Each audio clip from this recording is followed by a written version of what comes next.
আমার নবী যেদিন এই জমিন থেকে বিদায় হয়ে যাবে, আমার আল্লাহ প্রস্তাব করেছিলেন, ও জিবরাইল, আমার বন্ধুর কাছে খবর পৌঁছে দিয়ে আসো। খবরটুকুন কি?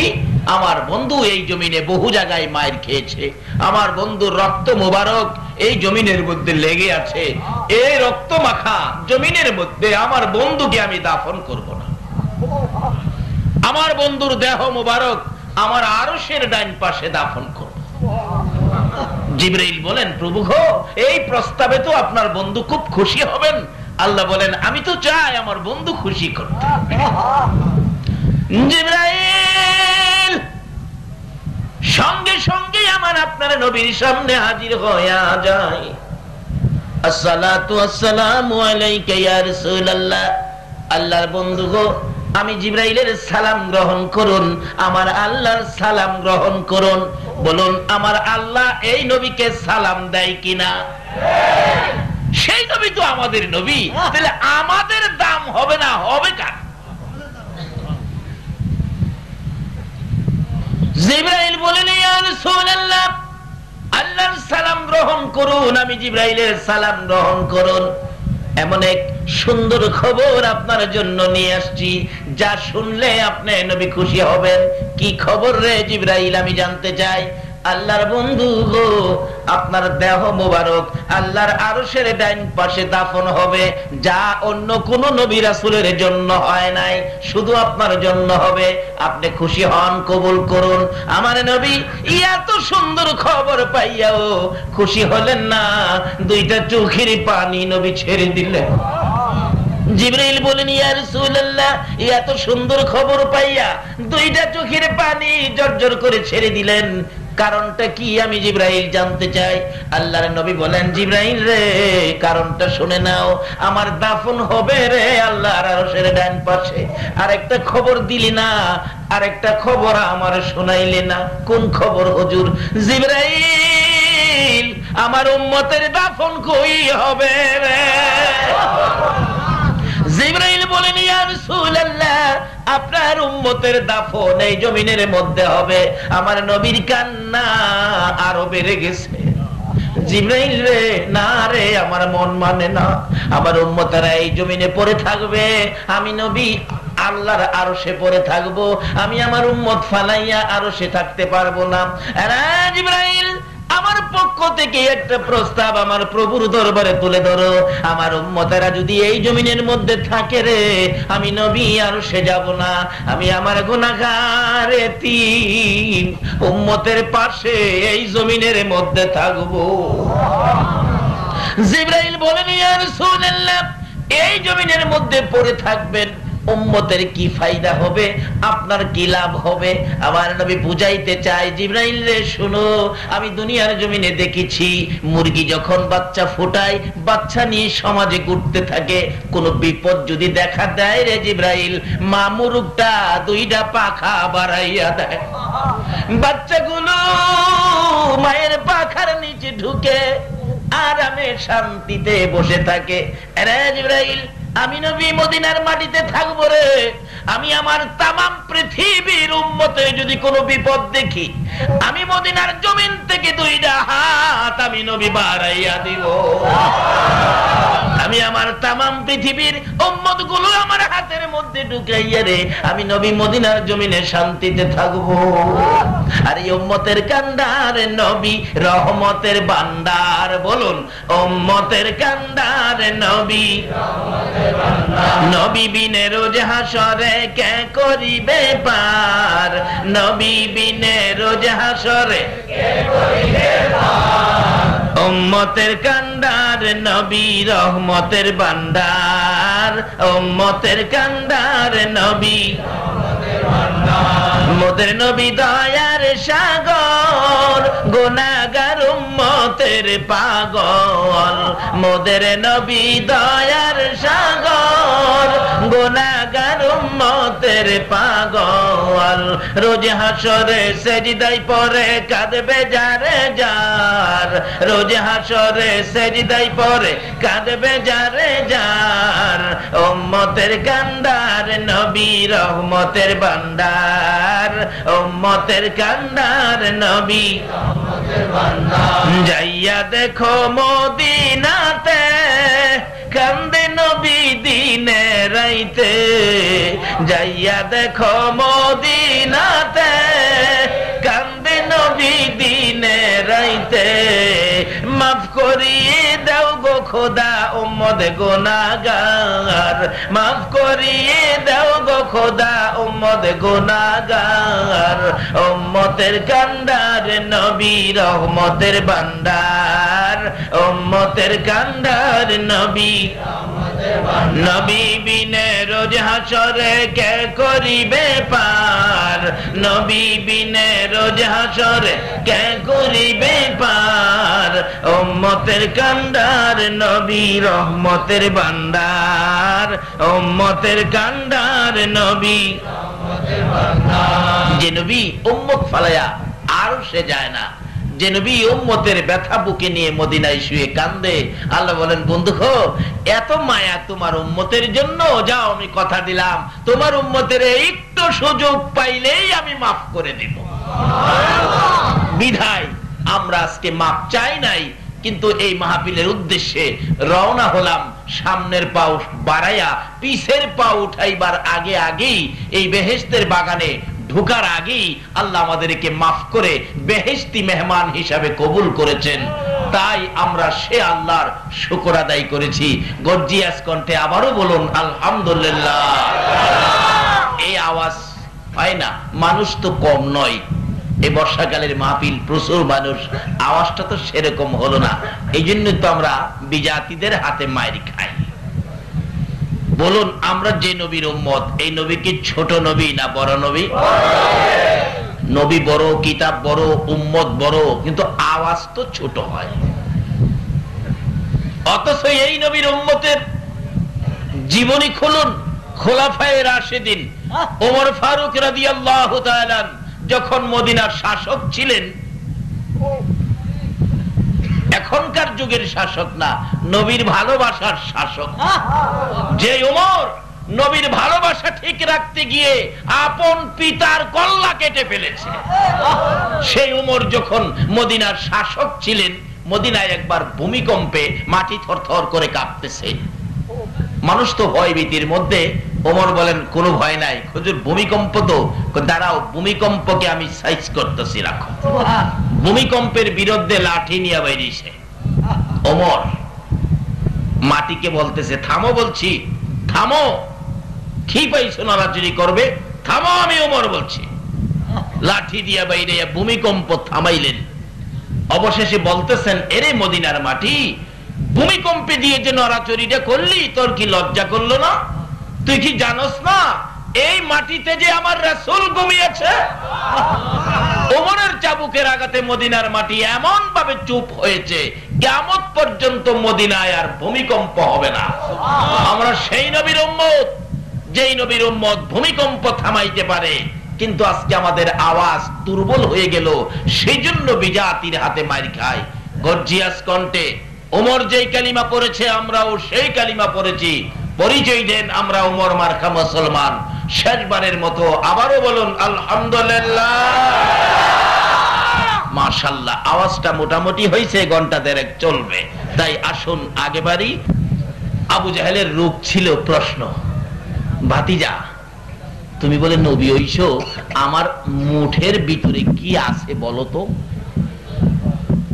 মুঠের ভিতরে আসলে কি? ঘুমাই রয়েছেন আপনারা? কি নিছিল? বালি। ওই যে মরুভূমির পাথরের কণাতে নিয়ে বলে, ভাতিজা বলো রে কি? এমন সময় জিবরাইল আইছে, ইয়া রাসূলুল্লাহ এর মুডের ভিতরে কি আপনি কইবেন না যারা আছে ভিতরে হেরাই কইব? হেরে জিগান।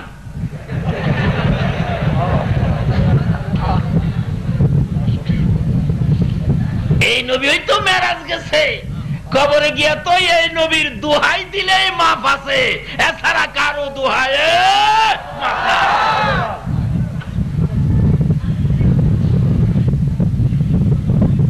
জিবরাইল হুজুর জিগান, আপনি কইবেন না মুডের ভিতরে যারা আছে হেরাই কইব?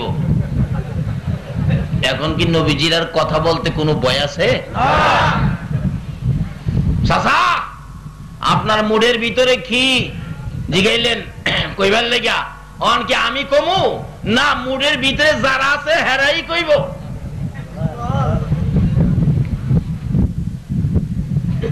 আবু জাহেল কয় মুডের ভিতরে কি ভাতিজা তো জানে না, পাথরের কণায় তো কথা বলবে না, আজকা ভাতিজার নবীগিরি শেষ। নাউজুবিল্লাহ। আবু জাহেলের ধারণা পাথরে কথা বলতে পারে না, কিন্তু আমরা নবীর সাথে পাথরেও কথা বলে। এই নবী ওই আমরা নবী কি কার, এই নবী ওই তো রজবে সফর, আশ্চর্য সফর। আসার সময় জান্নাতের টিকেট, জান্নাতের চাবি। আমরা দেশের লোকেরা বিদেশ সফর কিনে কম্বল আনে, কম্বল। আমার নবী একটা কম্বল আনছে না, কি আনছে? কি আনছে? জান্নাতের। এই নবীরে ভালোবাসুন, দরকার আছে নি?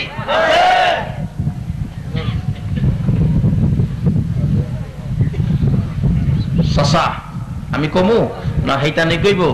হেইতানে কইলে ভালো হয়। নবীজি গায় এই আমার চাচার মুডের ভিতরে তোরা কারা? জবাব দে। সকল বালুর কণার থেকে আওয়াজ আসতেছে, ইয়া রাসূলুল্লাহ আমরা বালুর কণা।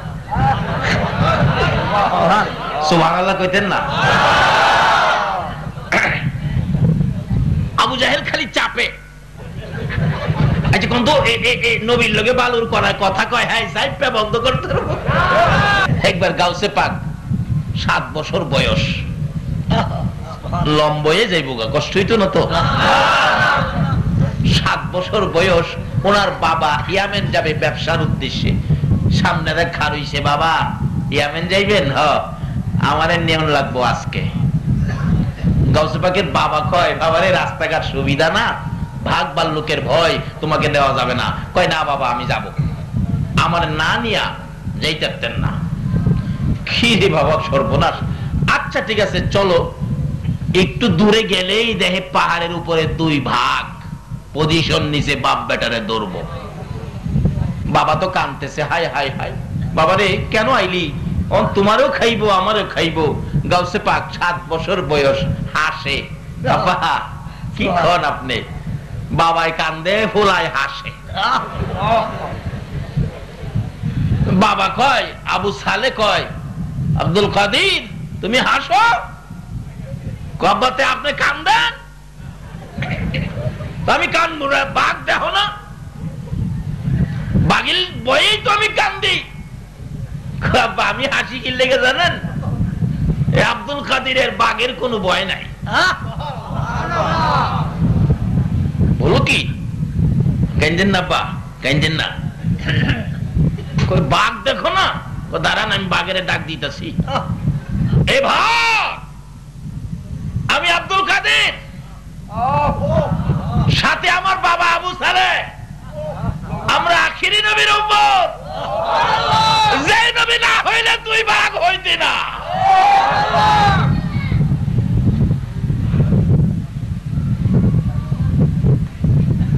বাঘ দুইটা, একটা কানে আরেকটাই কয়, কিরে কার কথা কইল? বাঘে নবীরে চিনিনি? সুবহানাল্লাহ কইতেন না? অবশেষে তাদের মন মানসিকতা পাল্টে গেল। আস্তে আস্তে নিচে আসে নাইমা গেছে। আবু সালে কান্দে, বাবারে খাইবো খাইবো। গাউসে পাক কয়, বাবা ভয় পায়েন না, আপনি দাঁড়ান। দুইজন দাঁড়াইছে। বাঘে খাইবো এত সাহস বাঘের হয় নাই। তার জীবনী লেখে 2 ভাগ কাছাকাছি আইসা বাপ বেটার পায়ে সালাম করে বিদায় হয়ে যায়। আমরা সেই নবীর উম্মত, যেই নবীর উম্মতের পায়ে জঙ্গলার বাঘ এসে সালাম করে। মা আমেনা বলেন, যেদিন রাহমাতাল লিল আলামিন নবী আমি আমেনার পেটে ছিল, আমি মাটির কুয়ার থেকে পানি উঠাইতে গিয়েছিলাম। কুয়ার পারে গিয়ে যখন দাঁড়াইলাম, কে যেন ডাকতেছে, জিবরাইল আমার বন্ধুর মা আমেনা এত নিচ থেকে পানি উঠাবে আমি সইতে পারি না রে জিবরাইল। আমার বন্ধুর মা ওই নিচের থেকে পানি উঠানোর বালতি সারার আগে আগে রে নিচের পানিগুলো উপরে উঠাইয়া দে। মা আমেনা বলেন এমনি সময় দেখি পানিগুলো উপরে উঠে গেছে। মানুষ যেমন নদীর থেকে পুকুর থেকে কলস বুড়াই, আমি আমেনা সেইভাবে কলস বুড়াইয়া বাড়ির দিকে রওনা হলাম। একটু পরে দেখি একটা বাঘ দৌড়ায় এসে আমার সামনে দাঁড়াইছে। আমি আমেনা থরথর করে কাঁপতেছি, বাঘ বুঝি আমাকে খেয়ে ফেলবে। বারবার আমেনার মুখের দিকে তাকাই বাঘ, আবার আকাশের দিকে তাকাই, আমেনার ভয় দেখে বাঘ ডাকতেছে, প্রভু গো আমার জবান খুলে দাও না গো, তোমার বন্ধুর মায়ের সাথে কথা বলি। আমার আল্লাহ বলেন বাঘ আমার বন্ধুর মায়ের সাথে কথা বলবি রে, যা আমি তোর জবান খুলে দিলাম। বাঘ ডাকতেছে, আমেনা গো ও আল্লাহর বন্ধুর মা আমেনা তুমি কেন ভয় পাইতেছো? আমেনা বলেন ভয় পাচ্ছি তোমাকে দেখে আমাকে নি খেয়ে ফেলো। আমেনার এই কথার জবাব দেন জঙ্গলার ভাগ, রে আমেনা আমি তোমাকে খাইতে আসি নাই, একটা খবর তোমাকে শোনাইতে আসছি। আমেনা গো তোমার পেটের ভিতরে রাহমাতুল লিল আলামিন, রে আমেনা তোমাকে খাওয়ার জন্য আসি নাই, ওই রাহমাতুল লিল আলামিন নবীকে সম্মান করার জন্য, একটা তাজিমের সেজদা করার জন্য আমি বাঘ তুমি আমেনার পায়ে সালাম করে গেলাম। যেই নবীর মা আমেনা বাগে সালাম করতে আসে, এই নবীর উম্মতের কি বাগে খাইতে পারবে? গাউসে পাক বলেন বাবা ভয় পেন না, কারণ খাইবো দূরের কথা সালাম কইরাই তো কুল পাইতো না। আচ্ছা কোন তো গাউসে পাকের জীবনের মধ্যে কি কোনো বেজাল চরিত্র আছে? আমরা আজকে মার খাওয়ার কারণ হইল আমাদের মধ্যে ভেজাল। শাহজালাল ইয়ামিনী রহমাতুল্লাহ আলাইহি, খাজা মঈনুদ্দিন চিশতি রহমাতুল্লাহ আলাইহি, ওই রকম ওলিদের জীবনী খুলুন, খিজি পরিষ্কার ছিল তারা, এই জন্য তাদের ক্ষমতা কত ছিল। আসুন সামনে বাড়ি পাথর জবাব দেন কি বলে? হুজুর আমরা বালুর কণা। এই খালি সিফে আবু জাহেলে এটা বন্ধ করতো, নবীর সাথে পাথর কথা বলবে, আবু জাহেল চিপ্পা বন্ধ করতে পারবো? আল্লাহ কয় আবু জাহেল রে আমার বন্ধুর সাথে বালুর কণা কথা বলবে, তুই চাপ্পা বন্ধ করতে। কিন্তু এই নবী আমরার নবী, এই নবীর পক্ষে ছিল আবু বকর আর বিপক্ষে ছিল আবু জাহেল। আবু বকরের ঘটনা আলোচনা করলে 2 রাত শেষ হবে না, সংক্ষেপ করে দিয়ে আসলাম। এবার আবু বকর যেদিন দুনিয়া থেকে বিদায় হবে নবীর পক্ষে থাইকা, যেদিন আবু বকর কবরে যাবে, এই তো কবর, কবরে যাবে, কবরের খবরাই পড়ছে। ফজরের নামাজ পড়ে আবু বকর 2টা চোখের পানি ছেড়ে ছেড়ে কান্দে। হযরতে ওসমান গনি বলেন আমি আবু বকরের গলাই ধরে কান্দি, আবু বকর গো নবী যেদিন এই জমিন থেকে বিদায় হয়ে গেল, তোমাকে দেখলে আমরা শান্তি পাই, তোমার কথাগুলো শুনলে আমরা শান্তি পাই, তুমি এইভাবে কেন কান্দো? আবু বকর বলেন ওসমান গনি রে আজকে রাত্রে রাসূল আমারে ডাক দিয়েছে। রে আবু বকর তুমি না ছিলে আমার হিজরতের সাথী, তুমি না ছিলে আমার গুহার সাথী, তুমি না ছিলে আমার মদিনা যাওয়ার সঙ্গী, তুমি না গুহার মধ্যে আমি যে ঘুমিয়েছিলাম তোমার উরতের উপর মাথা রেখে, তোমাকে যে সাপে দংশন করেছে, তুমি যে জীবন দিতে রাজি, আমি রাসূলের ঘুম ভাঙাইতে রাজি না।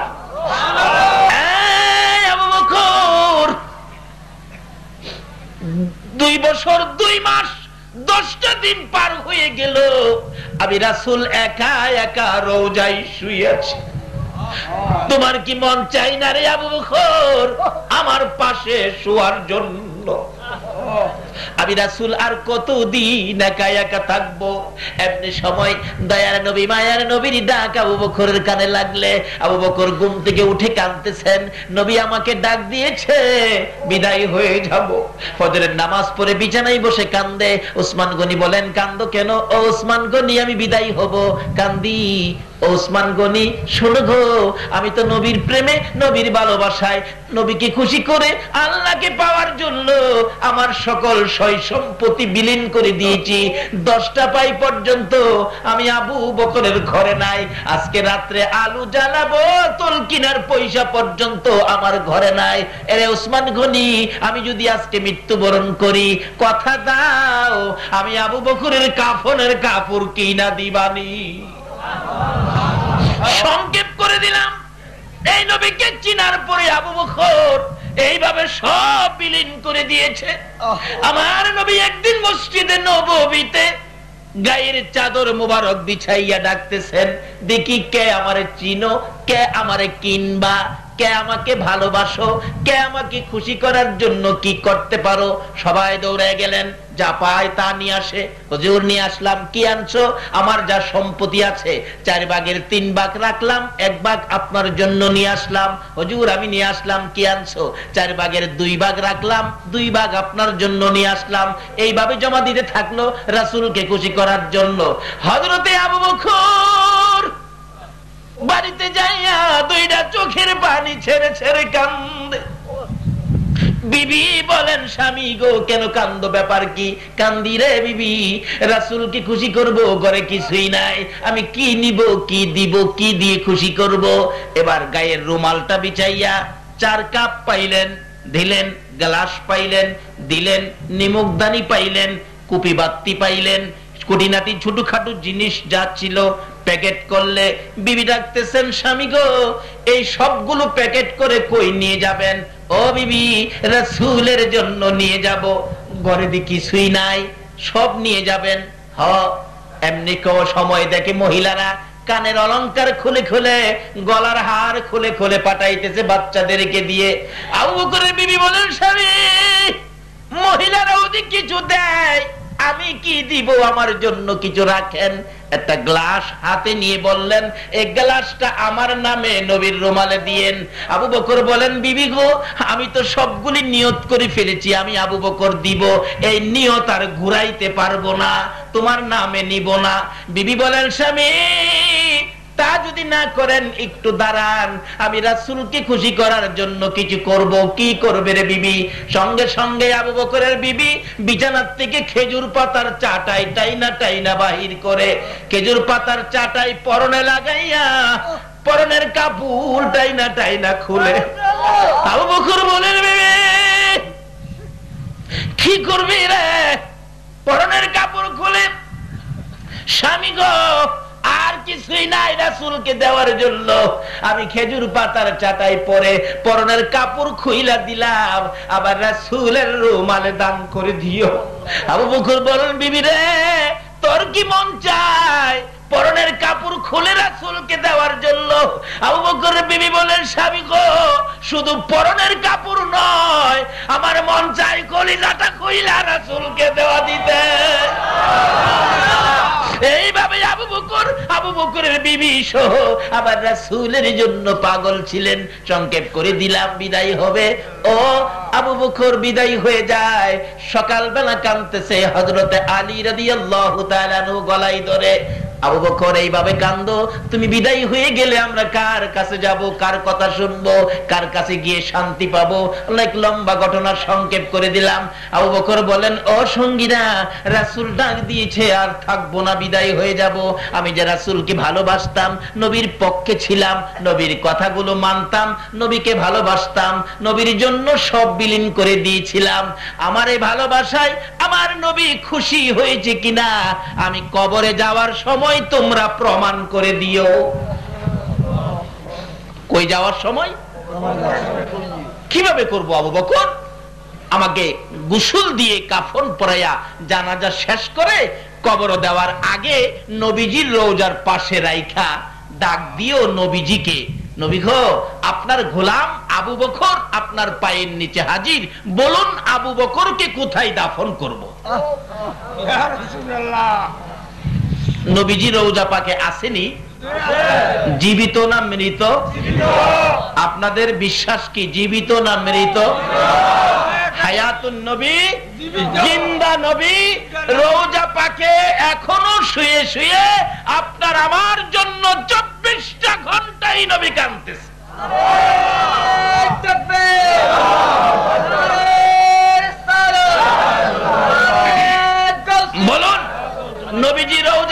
কিনা?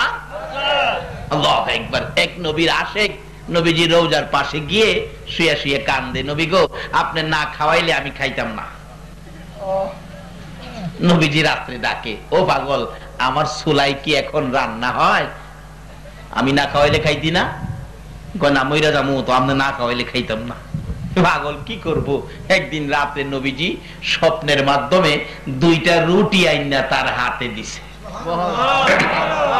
স্বপ্নে অনেক সময় খাই না আমরা, আমরার খাওয়া আর পাওয়া, নবীজির দেওয়া আর খাওয়া একরকম হবে? আমরা তো স্বপ্নে খাই মাশাআল্লাহ, পোলাও খাই, দেশি মুরগির রান খায়, 2 হাতে সমানে খায়, ঘুমেতে ওইটা দেহে খাতা সিরা মুহ দিয়া রাখছে। আর ওই নবীর আশেক বলেন, আমি রওজা পাকের পাশে ছিলাম, আমার হাতে 2টা রুটি দিলে আমি ঘুমের মধ্যে খাইতেছি, একটা রুটি খাইয়া আরেকটা মাঝখান দিয়ে ছিঁড়ে অর্ধেকটা খাইলাম, বাকি অর্ধেকটা আমার হাতের মধ্যে ঘুম ভেঙে গেছে। আল্লাহর কসম, আমি স্বপ্ন থেকে উঠে দেখি রাসূলের দেওয়া রুটির অর্ধেক রুটি এখনো আমার হাতের মধ্যে আছে। এই নবী মদিনায় রওজা পাকে আছে কিনা বলুন তো? কিভাবে আছে? আরো জ্বলন্ত প্রমাণ, বাস্তবে বহু প্রমাণ, সময় হবে না, রাত্র অনেক হয়ে গেছে। এবার ডাকতেছে, ইয়া রাসূলুল্লাহ, হযরত আলী রাদিয়াল্লাহু তাআলা আনহু আবু বকরের লাশ নবীজির রওজার পাশে রাইখা ডাকতেছে, আল্লাহর নবী গো, আপনার গোলাম আবু বকর আপনার পায়ের নিচে হাজির, বলুন কোথায় দাফন করব? কোনো জবাব আসতেছে না। আবার ডাক দিলেন, ইয়া রাসূলুল্লাহ, আপনার হিজরতের সাথী, গুহার সাথী আপনার পায়ের নিচে, বলুন কোথায় দাফন করব?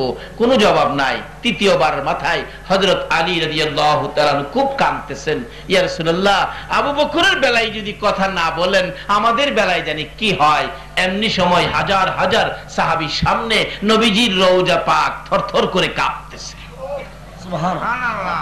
সবাই এক বাক্যে নজর দিলেন, এক ধ্যানে তাকিয়ে রইলেন। সবাই রওজার দিকে তাকিয়ে থাকলে একটু পরে শোনা যায় আমার নবী রওজা পাকের ভিতর থেকে ডাকতেছে, আলী, আলী রে, কই রে আমার আবু বকর? রে আলী, কই আমার আবু বকর? দে দে, আমার আবু বকরকে আমার পাশে দাফন করে দে। নবীকে চিনে, নবীর ভালোবাসা লইয়া আবু বকর আমার নবীর পাশের জান্নাতের বাগানে ঘুমাইছে। আমার আল্লাহ বলেন, বন্ধু গো, তোমার ভালোবাসার আবু বকরকে তোমার পাশে শোয়াইলা, আমি আল্লাহ কথা দিলাম বন্ধু, তোমার ভালোবাসার আবু বকর যতক্ষণ পর্যন্ত জান্নাতের ভিতরে না যাবে, ততক্ষণ পর্যন্ত কোন নবীর উম্মতের জান্নাতে যাইতে দিব না। এই নবীর চিনে, নবীর পক্ষে, নবীর ভালোবাসা দিয়ে আবু বকরের লাভ হলো না লস হলো? চিনে নাই আবু জাহেল, কবর যাইব। বদর প্রান্তরের উপর দিয়ে নবীজির এক সাহাবী হাইটা যাইতেছে, এমন সময় দেখে একটা লোক সমস্ত শরীরের মধ্যে আগুন, হাতে আগুনের ভেরি, পায়ে আগুনের ভেরি, গলায় আগুনের ভেরি, মাথায় আগুনের টুপি, এইভাবে মাটির নিচ থেকে উঠছে। ওইটা বলতেছে, ভাই আমার এক গ্লাস পানি খাওয়াও, আমার এক গ্লাস পানি খাও, আমার জীবন বাহির হয়ে যাইতেছে। এমনি সময় দেখে 2 জন লোক আগুনের ডান্ডা দিয়ে মারতেছে ভিতরে নেওয়ার জন্য, আর বলতেছে, হ্যারে পানি দিও না, হ্যারে পানি দিও না। ওই সাহাবী বলেন, এই অবস্থা দেখে আমি তো ভয় পেয়ে গেলাম, দৌড় শুরু করে দিলাম, নবীজির সামনে হাজির। ইয়া রাসূলুল্লাহ, বদর প্রান্তের উপর দিয়ে আমি যাচ্ছিলাম, একটা ঘটনা দেখলাম। কি এই ঘটনা? রাসূল বলেন, যার এই ঘটনা তার চিনছো তুমি? কই না হুজুর, চিনি নাই। কই সেই হলো আবু জাহেল। জাহান্নামের আগুনে জ্বলছে, জাহান্নামের ভেরি পায়ে, হাতে, গলায়, সেই যন্ত্রণা সহ্য করতে না পেরে উপরে উঠে তোমার কাছে পানি চাইছিল। আর ওই জাহান্নামের ফেরেশতারা তাকে তাকে আগুনের ডান্ডা দিয়ে ভাইরেয়া ভিতরে ঢুকাইছে, সেই হলো আবু জাহেল। এইলো আবু জাহেলের অবস্থা কবরে নবীর সাথে দুশ্মনী করে, আর ওই হলো আবু বকরের অবস্থা কবরে নবীর ভালোবাসা দিয়ে। বলুন, আবু বকরের দাম বেশি না আবু জাহেলের দাম বেশি? আপনারা কি নবীর পক্ষে থাকবেন না আবু জাহেলের পক্ষে থাকবেন? আল্লাহ আমাদেরকে নবীর পক্ষে থাকার, নবীর কথাগুলো মানার, নবীর ভালোবাসার জিন্দেগি করার তৌফিক দান করুক। সকালে বলুন আমিন। কিন্তু ভালোবাসার অর্থ কিভাবে হবে? আজকে রজব চাঁদ, এই রজব চাঁদে আমার নবী মেরাজের সফর করেছে। আসার সময় কি নিয়ে আসছে? আসসালাতু মেরাজুল মুমিনিন। আয়েশা বলছে, উম্মতেরা রে, আমি তো মেরাজ করেছি একবার, আর তোমাদের জন্য সুযোগ করে দিয়েছি রুস কয়বার? আমার নবী বলতেন, প্রভু গো, তারা কি বারবার আপনার এত উপরে আয়েশা সাক্ষাৎ করতে পারবে? আল্লাহ বলছেন, বন্ধু, তাদের আসতে হবে না, তোমার উম্মত তো আমি তোমার ভালোবাসার খাতিরে তোমার উম্মতের সাক্ষাতের জন্য আরশ কুরসি লৌহ কলম ফালাইয়া তোমার উম্মতের সাক্ষাৎ দেওয়ার, দিদার দেওয়ার জন্য আমি আল্লাহ নিজে জমিনে নাইমা যাবো। আল্লাহকে কাছে পাবেন কার খাতিরে? নবীজির খাতিরে। বাবারে, সব ভুলে গিয়ে আসল চিনেন যার খাতিরে কুল কায়নাত, যার উপর আল্লাহ দরুদ সালাম প্রেরণ করে, যাকে এত উর্দের সফর করিয়েছেন, যাকে স্বপ্নে দেখলে জাহান্নামের আগুন হারাম হয়ে যায়, যার আঙ্গুলের ইশারায় চাঁদ দুই টুকরা হয়ে যায়, সেই নবীকে চিনে এইবার আল্লাহ পাওয়ার সন্ধানে নামেন। তাইলে আল্লাহ দূরে হবে না কাছে হবে? এই সন্ধান করেছিলেন আতাই রাসূল খাজায়ে খাজেগা খাজা মঈনুদ্দিন চিশতি রহমাতুল্লাহ। এই রাস্তায় সামনে বাইরা বলুন, আল্লাহরে কাছে পাইছে না দূরে পাইছে? কত কাছে! আল্লাহু আকবার। খাজা মঈনুদ্দিন চিশতি রহমাতুল্লাহ আলাইহির আজকে ওনার স্মরণে মাহফিল। একজন ওলিদের পক্ষে থাকলে কি বলেন, আজকে আমরা এই দুই পক্ষ ছেড়ে দেওয়ার কারণেই তো আমাদের অধপতন। আমাদের হাতে আল্লাহ দুইটা শক্তি দিয়েছেন, একটা শক্তি হলো রিসালাত, আরেকটা শক্তি হলো বেলায়াত। আজকে রিসালাত আর বেলায়াতের শক্তির থেকে দূরে যাওয়ার কারণে মুসলমান আজকে বিশ্ববাজারে মার খায়। ঠিক। অথচ রিসালাতের শক্তি কত! যেদিন এই নবীর রিসালাতের নিশানি ইব্রাহিমের কপালে ছিল, ইব্রাহিমকে যখন নমরুদে আগুনে ফেললো, এই রিসালাতের খাতিরে নমরুদের আগুন ইব্রাহিমকে ধরে নাই। যখন ইসমাইলের কপালে ছিল, এই রিসালাতের খাতিরে ইব্রাহিমের ছুরি ইসমাইলের গলা কাটে নাই। বেলায়েতের পাওয়ার কত! ভারতের জমিনে ঘুমিয়ে আছেন হাজী আমদাদুল্লাহ মুহাজিরে মক্কি, তার জীবনী খুলুন। হাজী আমদাদুল্লাহ মুহাজিরে মক্কি বেলায়েতের বাদশা, বেলায়েতের শক্তিওয়ালা, বেলায়েতের দরজার বড় স্তর, বড় একজন আল্লাহর ওলি। ওই আল্লাহর ওলির অবস্থান কি ছিল? একজন মানুষ বিপদে পড়ছে, মানুষ বিপদে পড়লে অনেক সময় আল্লাহর ওলিদের কাছে যায় না?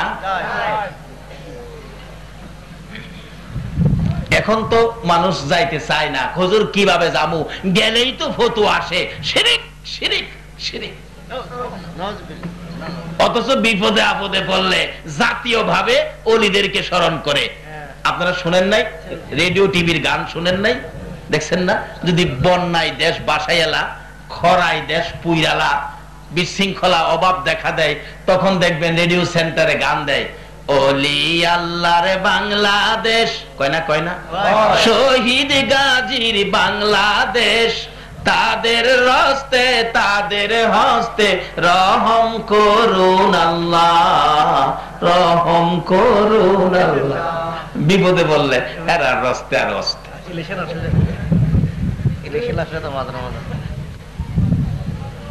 আসলে আল্লাহর ওলিদের কাছে যাওয়ার অর্থই হলো আল্লাহর কাছে যাওয়া। কেন? আল্লাহ বলছে ওলিরা হলো আমার বন্ধু। ওলি শব্দের অর্থই হলো বন্ধু। একজন ওলিদের কাছে থাকতে পারলে লাভ হবে না কেন? বাস্তবে আসুন। হাজী আমদাদুল্লাহ মুহাজিরে মক্কি ভারতের জমিনে ঘুমিয়ে আছেন। এবার এক লোক বিপদে পড়ছে। কি বিপদ? তার বাচ্চা ছেলেটা হারিয়ে গেছে, ছেলেটা পায় না। অন বাচ্চা ছেলে যে পায় না, অন কার কাছে কইবেন? এটা জাতিসংঘের কাছে বিচার দিলে কাম হইব? আল্লাহর ওলির কাছে গেলে যাই মা বাবা কাঁদতেছে, হুজুর আমার বাচ্চা ছেলেটা, একটা ছেলের ছেলেটা পাই না। আল্লাহর ওলি কিছুক্ষণ পরে বলতেছেন, বাবারে তোমার ছেলেটা তো আছে, জিন্নাত নিয়ে গেছে, জিনে নিয়ে গেছে, জিনে নিয়ে একবারে সমুদ্রের মাঝখানে দ্বীপের মধ্যে ফেলে রাখছে, যেখানে কেউ নাই, খানা দানা নাই, কিচ্ছু নাই, ছেলেটা কষ্টের মধ্যে আছে, হয়তো 2-4 দিন পরে ছেলেটা মারা যাবে। আচ্ছা বলুন তো মা বাবার ব্যথা আরো বাড়ছে কিনা? অবশেষে বলতেছেন, হুজুর আপনার ভাই ধরি, হুজুর হুজুর আমার ছেলেটারে হুজুর দয়া করে আইনা দেন। কি দিয়ে আনবো? আনতে গেলে হেলিকপ্টার দরকার। তখন তো হেলিকপ্টার আবিষ্কার হয়েছে না, কিন্তু বেলায়েতের পাওয়ার কত, বেলায়েতের ওলিদের শক্তি কত। উনি বললেন তোমরা একটু চুপ করে বসো। বসায়া কিছুক্ষণ আল্লাহর ওলি চুপ করে থাইকা বলতেছেন, যাও বাড়িতে যাও, তোমার ছেলে বাড়িতে আইছে। মা বাবা দৌড়ে গেছে, যে দেখে দরজার সামনে বাচ্চাটা একেবারে জ্ঞান হারা অবস্থায় পড়ে আছে। নিলেন, একটু গোসল টুসুল করাইলেন, কিছু নাস্তা পানি খাওয়াইলেন, একটু সুস্থ হইলে বলতেছে মা বাবা, বাবারে চলো যাই, যে হুজুরের দোয়ায় তোমারে পাইছি সেই হুজুরকে দেখাইয়া নিয়ে আসি। ওই হুজুরের কাছে নেওয়া মাত্রই বাচ্চাটা বলতেছেন, আব্বু এ হুজুরটারে চিনেন? মা বাবা কয়, চিনি মানি? এ হুজুরের দোয়াই তো তোমারে পাইছি। আব্বু খালি দোয়াই না তো, আপনি তো দেখেন নাই, আমি দেখছি এই হুজুরটা সমুদ্রের কিনারে থাইকা সমুদ্রের এই পার থেকে ওই দ্বীপের মধ্যে 2টা হাত বাড়াইয়া দিছে। আর আকাশ জমিন হইল সৃজন নবীর কারণে, সেই জমিনে খেলে আল্লাহর ওলিগণে। হায়রে সেই জমিনে যাইয়া দেখো হিন্দুস্তানে, শত শত ওলিগণে। যাইয়া দেখো হিন্দুস্তানে, শত শত ওলিগণে। প্রেমের রশি বাঁধছে তারা মদিনার শনে, প্রেমের রশি বাঁধছে তারা মদিনার শনে। সেই জমিনে খেলে আল্লাহর ওলিগণে। হায়রে সেই জমিনে দেখলে খাজা বাবার খেলা, আসে গনের বারে জ্বালা। দেখলে খাজা বাবার খেলা, আসে গনের বারে জ্বালা। আইনা সাগর শুকিয়ে দেই বসে নির্জনে, আইনা সাগর শুকিয়ে দেই বসে নির্জনে। সেই জমিনে গনে, হাইরে সেই জমিনে খেলে আল্লাহ। হাত বাড়াইয়া আমারে টান দিয়া উঠাইয়া নিয়ে আইছে। বলুন ওলিদের হাত সমুদ্রের এপার থেকে ওই পার পর্যন্ত যাবে কিনা? এটাই তো ওলিদের কেরামত। এটা কি ওলিদের কেরামত? রাসূল বলছে কারামাতুল আউলিয়াই হাক্কুন, ওলিদের কেরামত সত্য রাসূল বলে গেছেন। আচ্ছা যাদের হাত এত লম্বা হয় তাদের পক্ষে গেলে কিছু কাজ হবে না? তার বাস্তব আমাদের দেশে আসুন, ভারত আর যাইতাম না, আমরা দেশে আমাদের কিশোরগঞ্জের ঘটনা। এক আল্লাহর ওলি তার মুরিদকে রাত্রে 12টার পরে চিঠি লিখে দিয়ে বলছে, এই চিঠিটা নদীর ওই পারে দিয়ে আসো, আমার একজন বন্ধু আছে। মুরিদ কয়, হুজুর রাত্রে কেমনে যামু, নৌকা তো পামু না ঘাটের মধ্যে এত রাত্রে, সকালে যামুনে। পিসাব কয় অহন যাইবি, আল্লাহর ওলি কয় অহন যাইবি। যার নাম হযরত মাওলানা আব্দুল হেলিম হুসাইনি, বলতেছেন এখন যাইবি। হুজুর কথা শুন, ফিরের কথা মানতে হয়। নৌকাতে পামু না, কয় যা তুই। ওই মুরিদ বলেন ফেন্দা আমার দিকে দেন। যাইতেছি, যাইতে যাইতে যাইতে যাইতে যাইতে যাইতে যাইতে যাইতে ওই পীরের বাড়ি গিয়ে পৌঁছলাম, রাস্তায় কোনো নদী টদী ভাইলাম না। বাংলাদেশের কিশোরগঞ্জের একজন ওলি যদি তার মুরিদকে নদী ছাড়া পার করতে পারে, তাহলে একজন আল্লাহর ওলি খাজা মঈনুদ্দিনের মতো একজন আল্লাহর বন্ধু ভক্তবৃন্দ মুরিদকে কি পুলসিরাত পার করাইতে পারবে না? কে খাজা বাবার স্মরণে মাহফিলের আয়োজন করেছেন? যে খাজা ছিল আতায়ে রাসূল, রাসূল যাকে পছন্দ করে, রাসূল যাকে ভারতের জমিনে পাঠিয়েছে। এই আলোচনার সময় হবে না, বহুত সময়ের দরকার, কাজী আসল সংক্ষেপ করলাম। এবার শুধু এই ঘটনা, নদী পারিয়া ওই মুরব্বী পীর সাহেবের বাড়িতে গিয়া পৌঁছছে, যে কই হুজুর রাত্রে যে হাইটে আইলাম নদী তো পাইলাম না, নদী কই গেল? ওই আল্লাহর ওলি কই বাবারে তুমি যদি নদীর কথা না জিগাইতা আমিও তোমারে নদী সারা হই আবার পাঠাইলাম। অহন যখন জিগাইছো অহন আর তোমারে এইভাবে দিতেছি না, সকালে যাও নদীটা দেখতে যাও। হুজুর আপনি কইলেও যাইতাম না, নদী কই দেখতে যাবো? সকালবেলা ঘুম থেকে উঠে একবারে সূর্য উঠছে, ফর্সা হয়ে গেছে, লোকজন ঠিকঠাক মতো চলাফেরা শুরু হয়েছে। হুজুর এইবার যাবো, যাই দেখেন নদী আছে, নৌকা আছে, নৌকার মাঝি আছে। মাঝিরে জিগাই, আচ্ছা মাঝিরা আপনারা রাত্রে কইয়া ছিলেন? কই রাত্রে তো আমরা নৌকাতেই আসিলাম। নৌকা কইয়াছিন? সকল মাঝিরা কই হ্যাঁ মাথা পানি দে, নৌকা বলে কইয়াছিন। নৌকা যেমন তেমন নদী কইয়াছিন। আচ্ছা অহন হ্যার মাথা পানি দেওয়ান লাগতো না? আচ্ছা এই ক্লাসে যারা পড়ছে না এরা এটা বুঝবো? এই ক্লাস পড়তে হবে না? আল্লাহু আকবার। জালালউদ্দিন রুমি রোম রাজ্যের সম্রাট, আলেম কুলের শিরোমণি, হাজার হাজার লক্ষ লক্ষ আলেম যিনি বানাইলেন, জালালউদ্দিন রুমিকে লাইব্রেরিতে বসা ফাড়াইছে আমার আল্লাহ শমসেদ তাবরিজ। সাধারণ বেশ যায়া ডাহে, জালাল ও জালাল। মানুষ সাপ ছাড়া ডাহে না। আমাদের জালাল কইছে কি এগুলি কি? এগুলি এগুলি কি তুমি বুঝদা না? এগুলি কিতাবাদি বুঝিন না? এমন তো বড় হুজুর হইলেই তো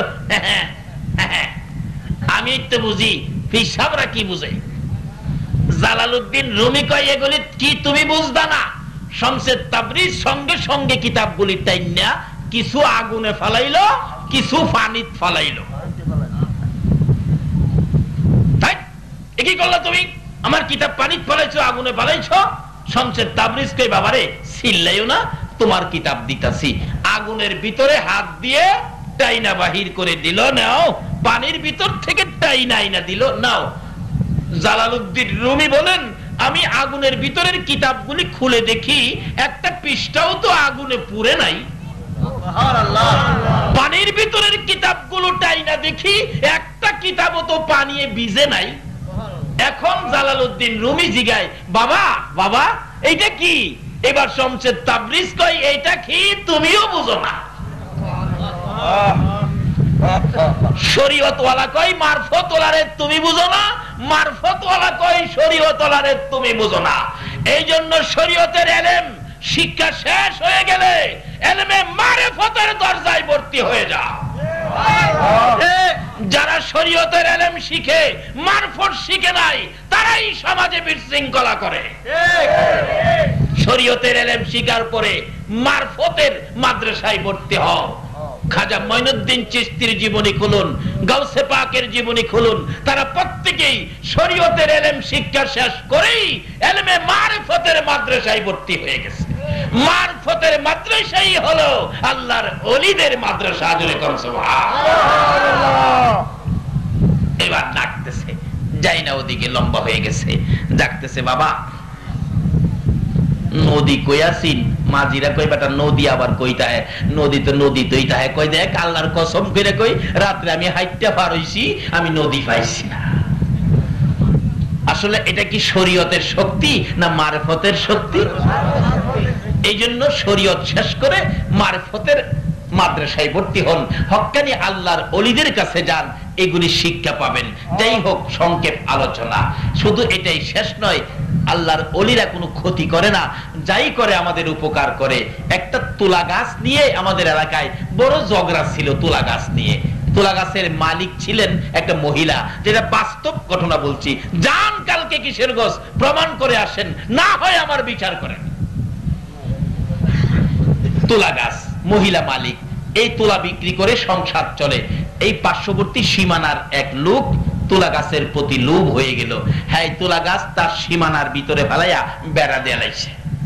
এই চরিত্রের মানুষ আছে না? আছে।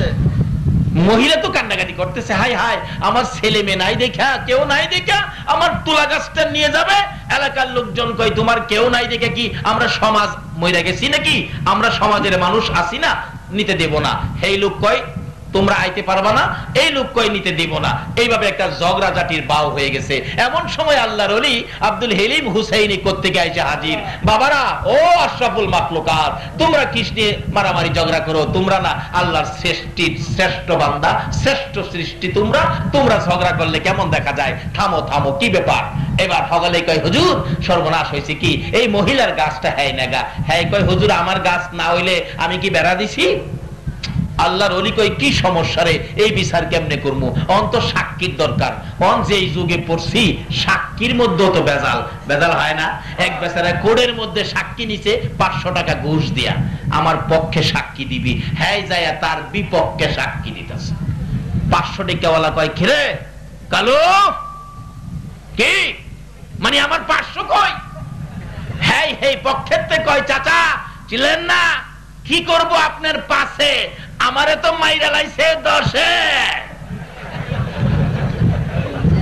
এই যুগ আছে কিনা কোন তো? এই চরিত্রই তো বাঙালি রেখাইছে। আল্লাহর ওলি কয় সাক্ষী নিতাম না, সাক্ষী ছাড়া বিচার। আল্লাহু আকবার। মানুষ কই কি আশ্চর্য, সাক্ষী ছাড়া বিচার করবে? আল্লাহর ওলি আব্দুল হালিম হুসাইনি কিশোরগঞ্জের ঘটনা বলছি, এখন আর ভারত যাওন লাগে না, বাংলাদেশে। এবার যায় বলতেছে তুলা গাছের কয়, ও তুলা গাছ, তুলা গাছ, আমি আব্দুল হালিম হুসাইনি কইতেছি রে বাবা, তরে নিয়ে কেন মানুষ ঝগড়া করত? বাবারে, সীমানার মধ্যে গাছ ঝগড়া হইতেছে, তুই একটা কাম কর, তুই তো জানোস কার গাছ, যার গাছ তার সীমানার 5 হাত ভিতরে যাইয়া। আচ্ছা আল্লাহর ওলির কামটা কি খারাপ হইব না ভালো হইব? তাইলে ওলিরা তো দেশে কোনো খারাপ করে না, তাইলে ওলির মাজারে বোমা মারেন কি লিগা? একটা কাজও তো খারাপ করে না। আজকে এই ওলিদের হাত বন্ধ করেই আমরা ধ্বংসের মধ্যে পড়ে গেছি। কারণ বেলায়েতের হাত কোন কোন সময় আল্লাহর আরশ পর্যন্ত লাগাল পায়। এই হাতগুলিকে বন্ধ করে দিয়েছেন, বিধায় আমাদের উপর বিপদ। এইবার আল্লাহর ওলি বলতেছেন, ও তুলা গাছ, বাবারে তুই ঝগড়া করিস না, তোর জন্য কেন ঝগড়া করতো, ঝগড়াটা বাড়াইস না। আমি হালিম হুসাইনি কইতেছি, যার গাছ, পুরুষও বুঝি না মহিলাও বুঝি না, যার গাছ তার সীমানার 5 হাত ভিতরে যাইয়া। আচ্ছা বাবারা, 5 হাত গেলে আপনারা মানেননি, যদি 5 হাতে না মানেন আরো 5 হাত দিমনে, 5 হাতে না মানলে আরো 5 হাত দিমনে। মানুষ কয় হুজুর কোন কি, গাছে কথা শুনবে? কইলাম তো, দেখো না শুনে কিনা, গিয়া দেহে গাছ মহিলা সীমানার 5 হাত ভিতরে। যে সমস্ত বেলায়েতের ওলিদের কথা গাছে পর্যন্ত শুনে, এইরকম ওলিদের কথা কি আমার আল্লাহ শুনবে না? ওলিদের পক্ষে থাকেন, রাসূলের পক্ষে থাকেন। খাজা মঈনুদ্দিন চিশতি রাহমাতুল্লাহ আলাইহির পক্ষে থাকলে লাভ হবে না লস হবে? একটা কথা বলেই আমি শেষ করে দিব, কিরকম লাভ হবে। একদিন খাজা উসমান হারুনি খাজা মঈনুদ্দিন চিশতির পীর ছিলেন, উনি বললেন, মঈনুদ্দিন ওই তো আগুন পূজারীরা আগুনের পূজা করে, আমার জন্য একটু আগুন নিয়ে আসো। অর্থাৎ মঈনুদ্দিনের বেলায়েতের পাওয়ার মাপার জন্য পিসাব হুজুর পাঠাইলেন। বাচ্চা বয়স, বেলায়েতের উচ্চ স্তরে পৌঁছে গেছেন। মঈনুদ্দিন ডাকতেছেন, আমরা একটু আগুন দিবেন, আমার পিসাব কেবলা আগুন চাইছে। আগুন পূজারীরা কয়, না না আগুন দেওয়া যাবে না, এটা আমরা পূজা করি। কয় আপনারা পূজা করেন, একজন আগুনের ভিতরে জানতো। ওই মঈনুদ্দিন কইতেছে, হগলে কয় বাবারে আগুনের ভিতরে গেলে কি থাকা যাবে, পুইরা ছাই হয়ে যাবে। কই কি এর পূজা করেন তাই, পুইরা পালাইবো আগুনে? আমি তো আগুনের পূজা করি না, আমি মঈনুদ্দিন একটু আগুনের ভিতরে যাই তো, আপনারা কিন্তু আমারে কিছু কইেন না। না না না বাবা পুইরা যাইবা, দেখা যাইব না পুইরা যাই কিনা। খাজা মঈনুদ্দিন আগুনের ভিতরে ঢুকছে, ইব্রাহিম নবী নমরুদে আগুন দিল, আল্লাহ নোটিশ দেয়, আমার ইব্রাহিম সালামান, শান্তিদায়ক হও, যাতে আমার ইব্রাহিমের কষ্ট না হয়। আখিরি নবীর উম্মত আগুনে ঢুকলো, নোটিশ ছাড়াই আগুন ঠান্ডা। আগুনে কয়, কে আইছে দেখছস? যে নবী না হইলে আমরা হইতাম না, এই নবীর উম্মত খাজা মঈনুদ্দিন আতায়ে রাসূল, যাকে নবী পাঠাইছে, নবীর নির্দেশে আইছে ভারতের জমিনে। কাজী মঈনুদ্দিনের সাথে যাতে কোনো বেয়াদবি না হয়। মঈনুদ্দিন কয়, আমারে তো আগুনে ধরে না, আচ্ছা দেখি তো আমার পক্ষে যারা আসে, আমার পক্ষে যারা থাকে, তাদেরকেও আগুনে ধরে কিনা। এক আগুন পূজারীর ছেলে কুলে নিয়ে দেখতে ছিল, এই বাচ্চা ছেলেটাকে টান্দা কুলে লইয়া আগুনের ভিতরে ঢুকছে। সকলেই কই মরছেন মরছেন, মঈনুদ্দিনই মরতো, আমাদের বাবুর হুলারা কেড়ে মারলো। আগুনে কয়, সর্বনাশ, মঈনুদ্দিনের এই দর্শি না, আর মঈনুদ্দিনের পক্ষে যে আইছে হ্যাঁ রে ধর্মু। একটা হিন্দু ভদ্রলোকের ছেলে মঈনুদ্দিনের সাথে আগুনে গেলে যদি আগুনে না ধরে, আজকে সেই মঈনুদ্দিনের স্মরণে, আতায়ে রাসূল খাজায়ে খাজেগার স্মরণে যারা মাহফিলের আয়োজন করেছেন, আর যারা এই মঈনুদ্দিনের স্মরণে মাহফিলে বসেছেন, বলুন এই মঈনুদ্দিন যদি আপনাদের পক্ষে থাকে, জাহান্নামের আগুন আপনাদের গায়ে ধরবে। অনেকক্ষণ পর ওই বাচ্চা সহ মঈনুদ্দিন বেরিয়ে আসলে সকল আগুন পূজারীরা বাচ্চাটাকে টাইনা নিয়ে আসলেন। চেক করে দেখে গায়ের কোনো ক্ষতি হয়েছে কিনা, আগুনে পুড়ছে টুটছে কিনা। সকল আগুন পূজারীরা বলেন, তার জীবনী লেখে, মঈনুদ্দিনের এখানে 850 আগুন পূজারী ছিল, দইরা দেখে একটা পশম পর্যন্ত আগুনে জ্বালাইতে পারে না, কালিমা পড়ে নাই। একটা আগুন পূজারীর ছেলে মঈনুদ্দিনের সাথে আগুনে থাকতে পারে, আগুনে ধরে নাই। এই অবস্থা দেখে 850 আগুন পূজারী সঙ্গে সঙ্গে খাজা মঈনুদ্দিনের হাত ধরে কালিমা পড়ে মুসলমান হয়ে গেল। এইভাবে খাজা মঈনুদ্দিন 92 লক্ষ হিন্দুকে ভারতের জমিনে মুসলমান বানিয়েছে। বলুন আল্লাহর ওলির কাজটা কি খারাপ হয়েছে? তাহলে ওলিদের পক্ষে যাইতে বাধা কিসের, দ্বিধা কিসের? আসুন আল্লাহর ওলিদের পক্ষে থাকি, রাসূলের পক্ষে থাকি, আমার আল্লাহর কথাগুলো মানি। আল্লাহ আমাদেরকে সেই তৌফিক, সেই বুঝ দান করুন। সকলে বলুন আমিন। তাগফির লানা ওয়া তারহামনা লানাকুনান্না মিনাল খাসিরিন। রব্বিরহামহুমা কামা রাব্বায়ানি সগীরা। রব্বুল আলামিন, রজব চাঁদে তোমার শাহী দরবারে হাত বাড়াইলাম।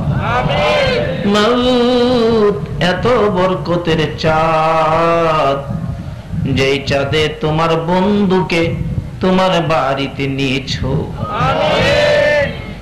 যার উপরে তুমি নিজে দুরূদ সালাম প্রেরণ করতেছো, মাবুদ গো, যার প্রেমে কুল কায়নাত বানাইছো, ওই নবীর উপর দুরূদ সালাম মদিনা পাঠাইয়া মিসকিনের মতো, এতিমের মতো দুটো করে হাত বাড়াইলাম।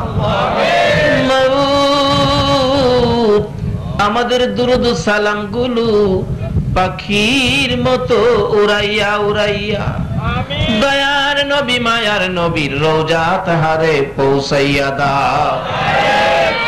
দরুদ সালাম উসিলা করে, আজকের মাহফিল উসিলা করে, আমার নবীর মেরাজের সফর উসিলা করে, ইয়া আল্লাহ খাজায়ে খাজেগা খাজা মঈনুদ্দিন চিশতি রহমাতুল্লাহ আলাইহির শরণ উসিলা করে আমরা যারা হাত বাড়াইছি, আমাদের তামাম জিন্দেগীর গুনাহগুলো ক্ষমা করে দাও।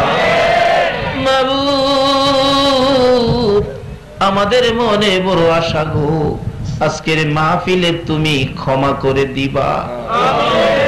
আশা করেছি এই জন্য আমরা যে তোমার আখিরি নবীর উম্মত, যে নবীর জন্য এত কিছু করেছো, এই নবীর উম্মতের কি মাফ করতে পারো না? নবীর জন্য কুল কায়নাত সাজাইছো, এই নবীর উপর তুমি নিজে দুরূদ সালাম প্রেরণ করতেছো, তুমি কি আমরারে মাফ দিতে পারো না? আমাদের কার জীবনে কত গুনাহ হিসাব জিগাইও না, কে নেককার কে গুনাহগার কাউরে কিছু কইও না। এই রজব চাঁদে নবীর মেরাজের খাতিরে আখিরি নবীর উম্মত বলে আমাদের সবাইকে তুমি মাফ করে দাও গো আল্লাহ। এই আল্লাহ সারা রাত মাহফিলে কাটাইয়া তোমার বান্দারা তোমার বন্ধুর গুনাহগার উম্মতেরা হাত বাড়াইছে, মাপ চাইলাম, মাফ করছো নি গো আল্লাহ। ডাক দেন না আল্লাহ, এই আল্লাহ, এই আল্লাহ, জীবনের গুনাহ মাফ করছো। জিগান না, জিগান না, জীবনের গুনাহ মাফ করছো। দুনিয়াতে দেখি সন্তানেরা অপরাধ করলে মা বাবা রাগ হইয়া যায় রে, এই সন্তান বাড়িতে জায়গা দিব না। তারপরেও রাত্র যখন গভীর হয় বাবা একটু পরে পরে জিগায়, জয়নালের মা, জয়নাল কই রে, এখনো কি বাড়িতে আসে না? বাবার মন তো মানে না অপরাধী সন্তানের জন্য। মা দরদি দরজাটা খুইলা দাঁড়াইয়া থাকে গো, ও অপরাধী সন্তানের জন্য মায়ের মতো দরদি যদি দরজা খোলা রাখতে পারে গো, আমরা যে তোমার বন্ধুর গুনাহগার উম্মত, তুমি কি মাফের দরজা খুলতে পারো না? আল্লাহ, ওই অপরাধী সন্তান ঘরের কাছাকাছি যাইয়া ঘরে ঢুকার সাহস পায় না, অপরক হইয়া একটা ডাক মারছে, মা, মা, মা গো মা। অপরাধী সন্তানের ডাকটা শুনে মা হারিকেন লইয়া দৌড়াইয়া বাহির হইছে। মায়ের মতো একটা দরদি যদি অপরাধী সন্তানের ডাক দিলে হারিকেন নিয়ে বাহির হয়, তোমার বলে ৯৯ ভাগ মায়া আছে গো আল্লাহ। এই আল্লাহ, এই আল্লাহ, তোমার ৯৯ ভাগ মায়ার দুয়ারে আমরা গুনার বোঝা লইয়া তোমার আল্লাহ আল্লাহ কইয়া ঢাকলাম। তোমার কি মায়া লাগে না? তোমার কি দয়া লাগে না? আমাদের কথাই যদি মাপ না দাও, তোমার বন্ধু যেদিন দুনিয়ার থেকে বিদায় হবে চোখ ভর্তি পানি ছিল। জিবরাইল জিজ্ঞেস করেছিল, হুজুর কেন কান্দেন? দুনিয়ায় কি আরো কিছুদিন থাকতে চান? আমার নবী বলেন, না রে জিবরাইল, তা না। তাহলে কেন কান্দেন? আপনার কি ফাতেমার জন্য মায়া হয়? না রে না। হুজুর এই মুহূর্তে কেন কান্দেন? আপনার কি হাসাইন আর হুসাইনের জন্য মায়া হয়? আমার নবী বলেন, জিবরাইল না রে না, আমি আমার উম্মতের জন্য কান্দি। মাবুদ গো, আমাদের দিকে তোমার যদি মায়া না হয়, তোমার নবীর চোখের পানির উসিলায় আমাদেরকে মাফ করে দাও। আল্লাহ, এত রাত পর্যন্ত ৪টা পার হয়ে গেছে, তোমার বান্দারা কষ্ট করেছে, তুমি যদি মাফ না দাও মুখটা আর কারে দেখাইব গো আল্লাহ? তোমার কাছে যদি তোমার বন্ধুর উম্মতেরা মাফ না পায়, তুমি বলো না আমরা আর কার কাছে যাব গো আল্লাহ? ফিরাইও না, ঘুরাইও না, কার জীবনে কত গুনাহ হিসাব জিগাইও না। এই মাহফিলের সবাইকে তুমি মাফ করে দাও। ই আল্লাহ, জীবনের গুনাহ মাফের আসার দরখাস্তের পর আরেকটা দরখাস্ত করি, তুমি কিন্তু রাগ হইও না। এতগুলো মানুষ রাত্র ৪টা পর্যন্ত বসে আছে, কেউ তো বাড়িতে গেল না।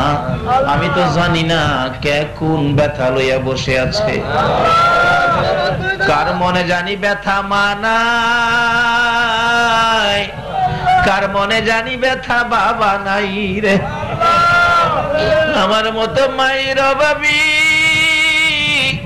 কে জানি রে হাত বাড়াইছে, যার বাবা নাই বাবার অভাবী কে জানি হাত বাড়াইছে। যে বাবা মাথার গাম পাতায় পালাইয়া রোজগার করে তোমার আমার মতো সন্তানের খাওয়াইতো, বাবা জীবনে কোনোদিন খালি হাতে বাড়িতে আসতো না।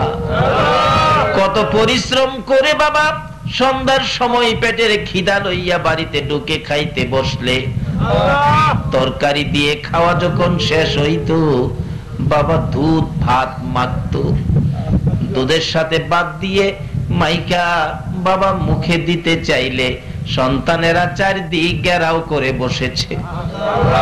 বাবা দুধ মাখা ভাত একটাও নিজের মুখে দিছে না রে, সবগুলো ভাত সন্তানের মুখে মুখে উঠাইয়া দিছে। ওই দুরুদি বাবা কই কার জানি কবরে রে আল্লাহ। ওই মা কই রে, যে মা ছোটকালে কত আদর করত, মা আদর করে ডাইন পাশে শুয়াইয়া ঘুমাইতো, প্রস্রাব যদি করে দিতাম টাইনা টাইনা বাম পাশে নিত, বাম পাশে যদি প্রস্রাব করে দিয়েছি মা প্রস্রাবের ভিজা জায়গায় শুইয়া রে শুকনা জায়গায় আমারে শুয়াইতো। আবার যদি প্রস্রাব করে দিতাম মা আদরের সন্তান টাইনা টাইনা বুকের মধ্যে রাখতো গো আল্লাহ। ওই মা বাবা কই কার জানি কবরের। মায়ের অভাবী বাবার অভাবী সন্তানেরা রমজানের ঈদের ছুটি পাইয়া কুরবানির ঈদের ছুটি পাইয়া যখন ঢাকা থেকে চট্টগ্রাম আসে, চট্টগ্রাম থেকে ঢাকা যাই রে, রাস্তার মধ্যে যাইয়া স্টেশনে নাইমা রিকশার মধ্যে উঠে চোখের পানিগুলো জর্জর করে ছেড়ে দিছে। রিকশাওয়ালা জিগায় ভাই সাহেব কাঁদেন কেন? ওই সব জবাব দেন, এরে রিকশাওয়ালা ঈদের ছুটিতে বাড়িতে আইছি, কাঁদি মনে বড় দুঃখ রে। কি দুঃখে কাঁদেন ভাই সাহেব? তোমার কি মা আছে রিকশাওয়ালা? জি আমার মা আছে। তোমার কি বাবা আছে? ও আমার বাবা আছে। রে রিকশার ড্রাইভার, তোর মা আছে বাবা আছে রে, মা বাবা লইয়া ঈদ করবি রে। আমি যে ঈদের ছুটিতে বাড়িতে আসলাম রে, আমি কারে লইয়া ঈদ করব? আমার মাও নাই বাবাও। মা বাবার অভাবী সন্তানেরা ঈদের দিন গড়াইয়া গড়াইয়া কাঁদে। একটা ছেলে ঈদের দিন বাড়িতে আসছে, মার বিছানার পাশে দাঁড়াইয়া কাঁদে। তোরা দেখা যাও গো জনমের লাগিয়া, এই বিছানা খালি করে মা গেল চলিয়া, তোমরা দেখা যাও গো। কত আদর করতো মায়ে কোলে কাখে লইয়া, কত আদর করতো মায়ে কোলে কাখে লইয়া। আরে বাবা বলে ডাকতো মায়ে, দুই গালে চুমাইয়া তোমরা দেখা যাও রে।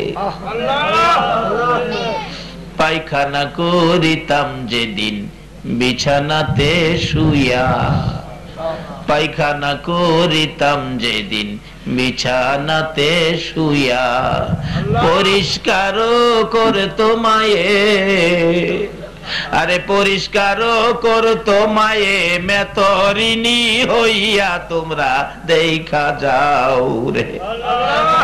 মাবুত ওই মা খয় যে মা মেতরিনী হইয়া রে প্রস্রাব পায়খানা পরিষ্কার করতো, অন্য মহিলারা দেখলে নাকে কাপড় দিত, তোমার আমার মা জীবনে কোনদিন নাকে কাপড় দেয় নাই।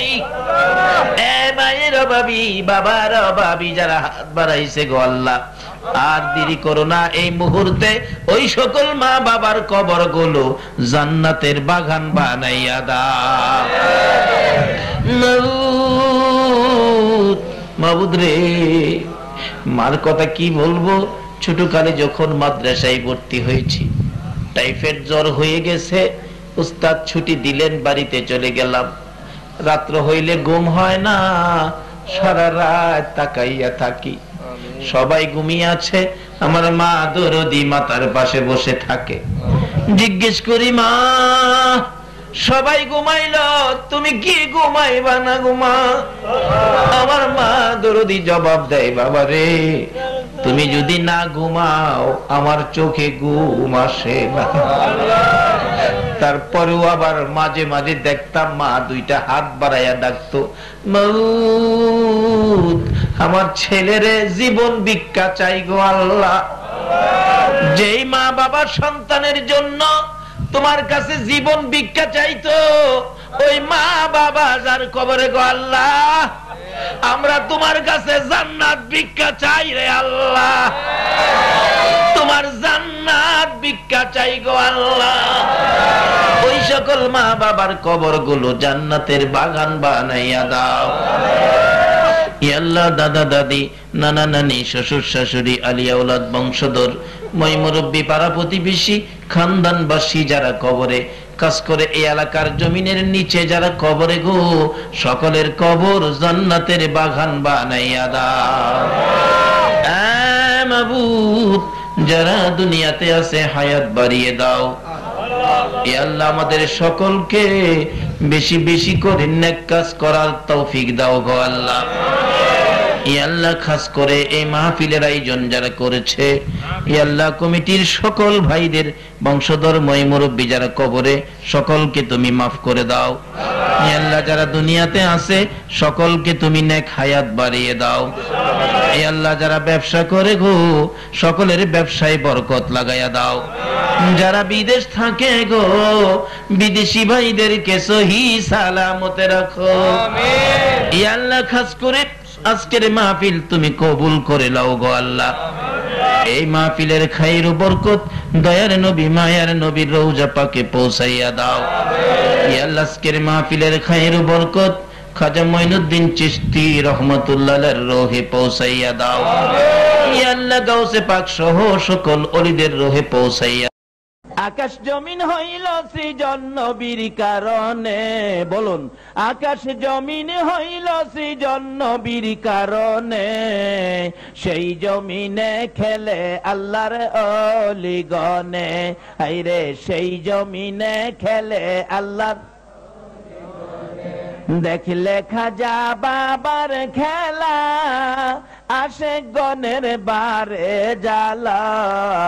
দেখলে খাজা বাবার খেলা, আসে গনের বারে জ্বালা। আইনা সাগর শুকিয়ে দেই বসে নির্জনে, আইনা সাগর শুকিয়ে দেই বসে নির্জনে, সেই জমিনে খেলে আল্লাহর অলিগণে, হায়রে সেই জমিনে খেলে আল্লাহ। যাইয়া দেখো হিন্দুস্তানে, শত শত অলিগণে, যাইয়া দেখো হিন্দুস্তানে, শত শত অলিগণে, প্রেমের রশি বানছে তারা মদিনার সনে, প্রেমের রশি বানছে তারা মদিনার সনে, সেই জমিনে খেলে আল্লাহর অলিগণে, হায়রে সেই জমিনে। খাজা বাবা আল্লাহর অলি, হিন্দুস্তানে গেলেন চলি, খাজা বাবা আল্লাহর অলি, হিন্দুস্তানে গেলেন চলি।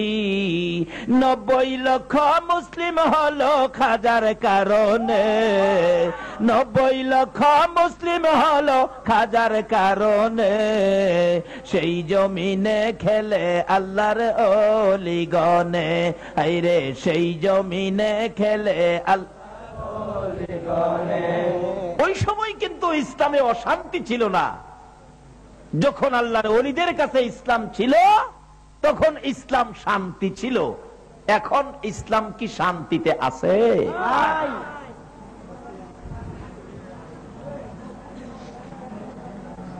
কারণ ওলিরা বেলায়েতের বাতি জ্বালিয়েছে, যেই বাতির পাওয়ার হাউস হলো সোনার মদিনা,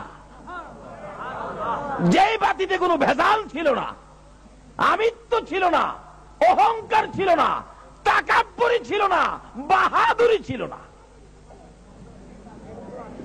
বাবারা, ইসলাম বুঝেন, ইসলাম শান্তি। ইসলাম কি? লন শান্তির ইসলাম আমরা ঘরে ঘরে পৌঁছাই। শান্তির ইসলাম লন আমরা ঘরে ঘরে পৌঁছাই। আজকে ইসলামের নাম শুনলে বিজাতিরা পর্যন্ত ভয় পায়। কারণটা কি? আমরা আসল ইসলাম ছেড়ে দিয়েছি, রাস্তাটা ভুলে গিয়েছি। আসুন আমরা সেই রাস্তায় যাই। বাবারা, ভাইয়েরা, কষ্ট হইতেছে আপনাদের? বাবারা, একটা কথা বাড়িতে নেন, সহজ হয়ে যাবে সব। কাহিনীটা ছিল দুষ্ট বুড়ির। কথাটা খেয়াল আছে? দুষ্ট বুড়ি রাস্তায় কাটা দিতেন, যে রাস্তায় রাসূল যাইতেন। আর এই কাটা যদি রাসূল পাকের পায়ে ফুটতো, রাসূল কষ্ট পাইতেন। আর বুড়ি জানি কি করতেন? কি করে হাসতেন? খিল খিল করে হাসতো। এরকম এলাকা ছিল বইয়ে, খিল খিল করে হাস। দেখছেন নি? কবে পড়ছে, এখনো মনে আছে। আচ্ছা, এই নবী থাকলে অশান্তি হবে?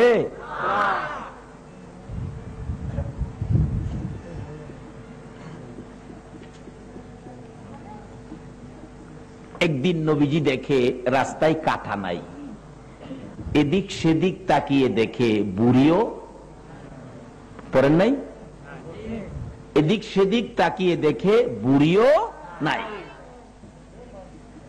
তখন রাসূল কি ভাবলেন? নিশ্চয়ই বুড়ির কোনো অসুখ হয়েছে। দেখছেন নি? এত কষ্ট দিতেন জেনি হিনার কি হয়েছে হে চিন্তা করে নবী। এই নবীর ওই শান্তির পক্ষে মনোনয়ন দিয়েছে আমার আল্লাহ। আর এই মনোনয়ন ভিত্তিক সমাজে কাজ করেছে, তরবারি দিয়ে নয়, বন্দুক দিয়ে নয়, বোমা দিয়ে নয়, জঙ্গি হয়ে নয়। এই শান্তি ভিত্তিক কাজ করেছে গাউসে পাক, এই শান্তি ভিত্তিক কাজ করেছে খাজা মঈনুদ্দিন, এই শান্তি ভিত্তিক কাজ করেছে মহসিন আউলিয়া। আজকে ইসলামের নাম শুনলে বিজাতিরা ভয় পায়। ইসলাম তো ভয়ের ইসলাম নয়। বলুন, ইসলাম কিসের? সবাই বলুন, কিসের? আমি ভারত সফরে যাব, মুখে দাড়ি, মাথায় টুপি, আমার ভিসা দেয় না। কেন? আমার মতো এই সুরতে কি করে? ভিসা দেয় না। আল্লাহ সাক্ষী, মিথ্যা কথা বলে জিহ্বা কেটে ফেলবে। আমাদের ভৈরবের মন্ত্রী, তখন উনি এমপি, জিল্লুর রহমান সাহেব, গেলাম, আমার তো ভিসা দেয় না। তাই নাকি? আপনার ইমাম, আমি, আমার ভিসা দেয় না। জিল্লুর রহমান সাহেব সংসদের পেটের মধ্যে সঙ্গে সঙ্গে লিখিত দিলেন। লিখিতটা তুলে ধরার সাথে সাথে, পরে নাই লিখিত, সাথে সাথে ভিসা দিয়ে দিলেন। অথচ এই সুরতের শিক্ষা কি ছিল? এর মধ্যে কি শান্তি ছিল, কি শিক্ষা দিয়েছিল ওই রহমত মনোনয়ন নবী। রাস্তায় কাটা দিতেন, বুড়ি কষ্ট দিতেন, তারপরও বুড়ি রাস্তায় নাই, কাটা নাই। তখন উনি কি ভাবতেছেন? নিশ্চয়ই বুড়ির কোনো। আর আমরা যদি হইতাম কি কইতাম? আল্লাহ বাঁচছি, এটা রাস্তা ছাড়ছে, এই মরে না কি লিগা, মরলে শান্তি পাইতাম। কিন্তু রহমতের নবী রাস্তায় কাটা নাই, রাস্তায় বুড়ি নাই।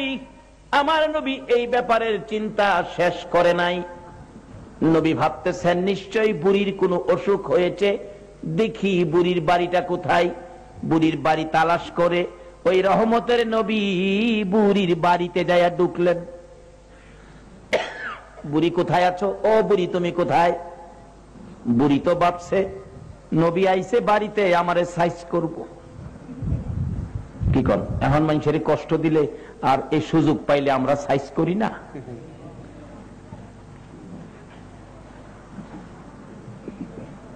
আমার নবী নবী কত রহমতের নবী, নিষ্ঠুর পাষাণ আবু জাহেল জীবনটা ভর আমার নবীকে কষ্ট দিয়েছে। কে বলেন দেয় নাই?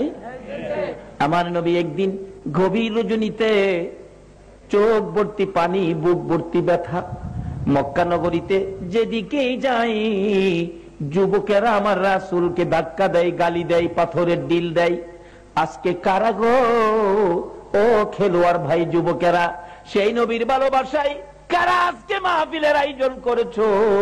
আমার মন বলে তোমাদেরকে না লইয়া আবার রাসূল ফুল সিরাতের ফুল পার হবে না।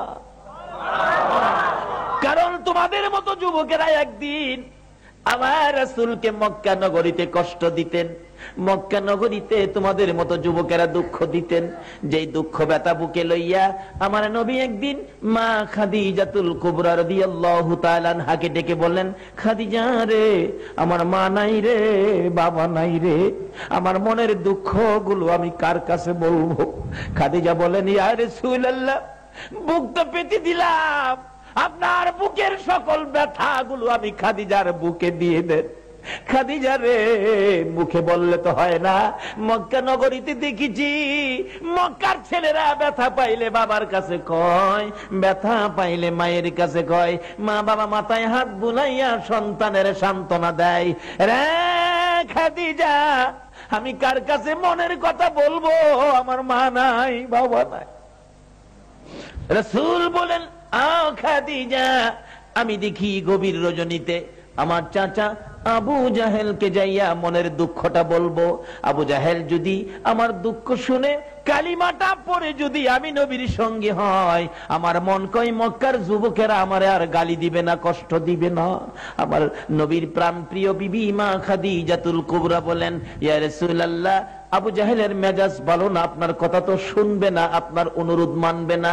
খাদিজা রে, আমি গভীর রাত্রে যাব, নিরিবিলি যাব, কাকাকে অনুরোধ করব, কাকুতি মিনতি করব, বুঝাবো, এই কালিমাটা লইয়া জান্নাতি হইয়া ওই আমার চাচা যেন আমার সঙ্গী হয়ে যায়, তাহলে মক্কার ছেলেরা আমার আর ধাক্কা দিবে না। আমার নবী রাত্রে 12টার পরে, কিতাব লেখে 12টার পরে প্রায় 12:30টার মাঝখানে আবু জাহেলের ঘরের দরজার সামনে যাইয়া ডাকতেছে, চাচা, চাচা গো, ও চাচা, দরজাটা খুলেন। আবু জাহেল বলেন, এত সুন্দর করে মক্কা নগরে কেউ আমার চাচা কইয়া ডাকে না, এত রাত্রে কে এত সুন্দর করে চাচা বলে আমারে ডাকলো? আবু জাহেল দরজাটা খুলে দিলেন। দরজা খুলে দেখে একটা পূর্ণিমার চাঁদ উদয় হইয়া রইছে। ভাতিজা, তুমি এত রাত্রে আমাকে ঘুম থেকে জাগালি, বাবা বলো তোমার কি দুঃখ, কি ব্যথা? চাচা, আমার নবী চোখের পানি এগুলো জর্জর করে ছেড়ে দিলেন। চাচা গো, আমার মা নাই, বাবা নাই, মক্কার ছেলেরা যুবকেরা আমারে কষ্ট দেয়, ধাক্কা দেয়, আমার রাস্তায় কাঠা দেয়। চাচা গো, আপনি যদি কালিমাটা পড়ে আমার সঙ্গী হইতেন, চাচা, আমার মা নাই, বাবা নাই, আপনি সঙ্গী হইলে আমার আর কেউ কষ্ট দিত না। আবু জাহেল বললেন, এত বড় সাহস তোমার, আমার বাড়িতে আইসো নেতৃত্ব দিতে? আমি তো বড় নেতা, দাঁড়াও আমি আইতেছি।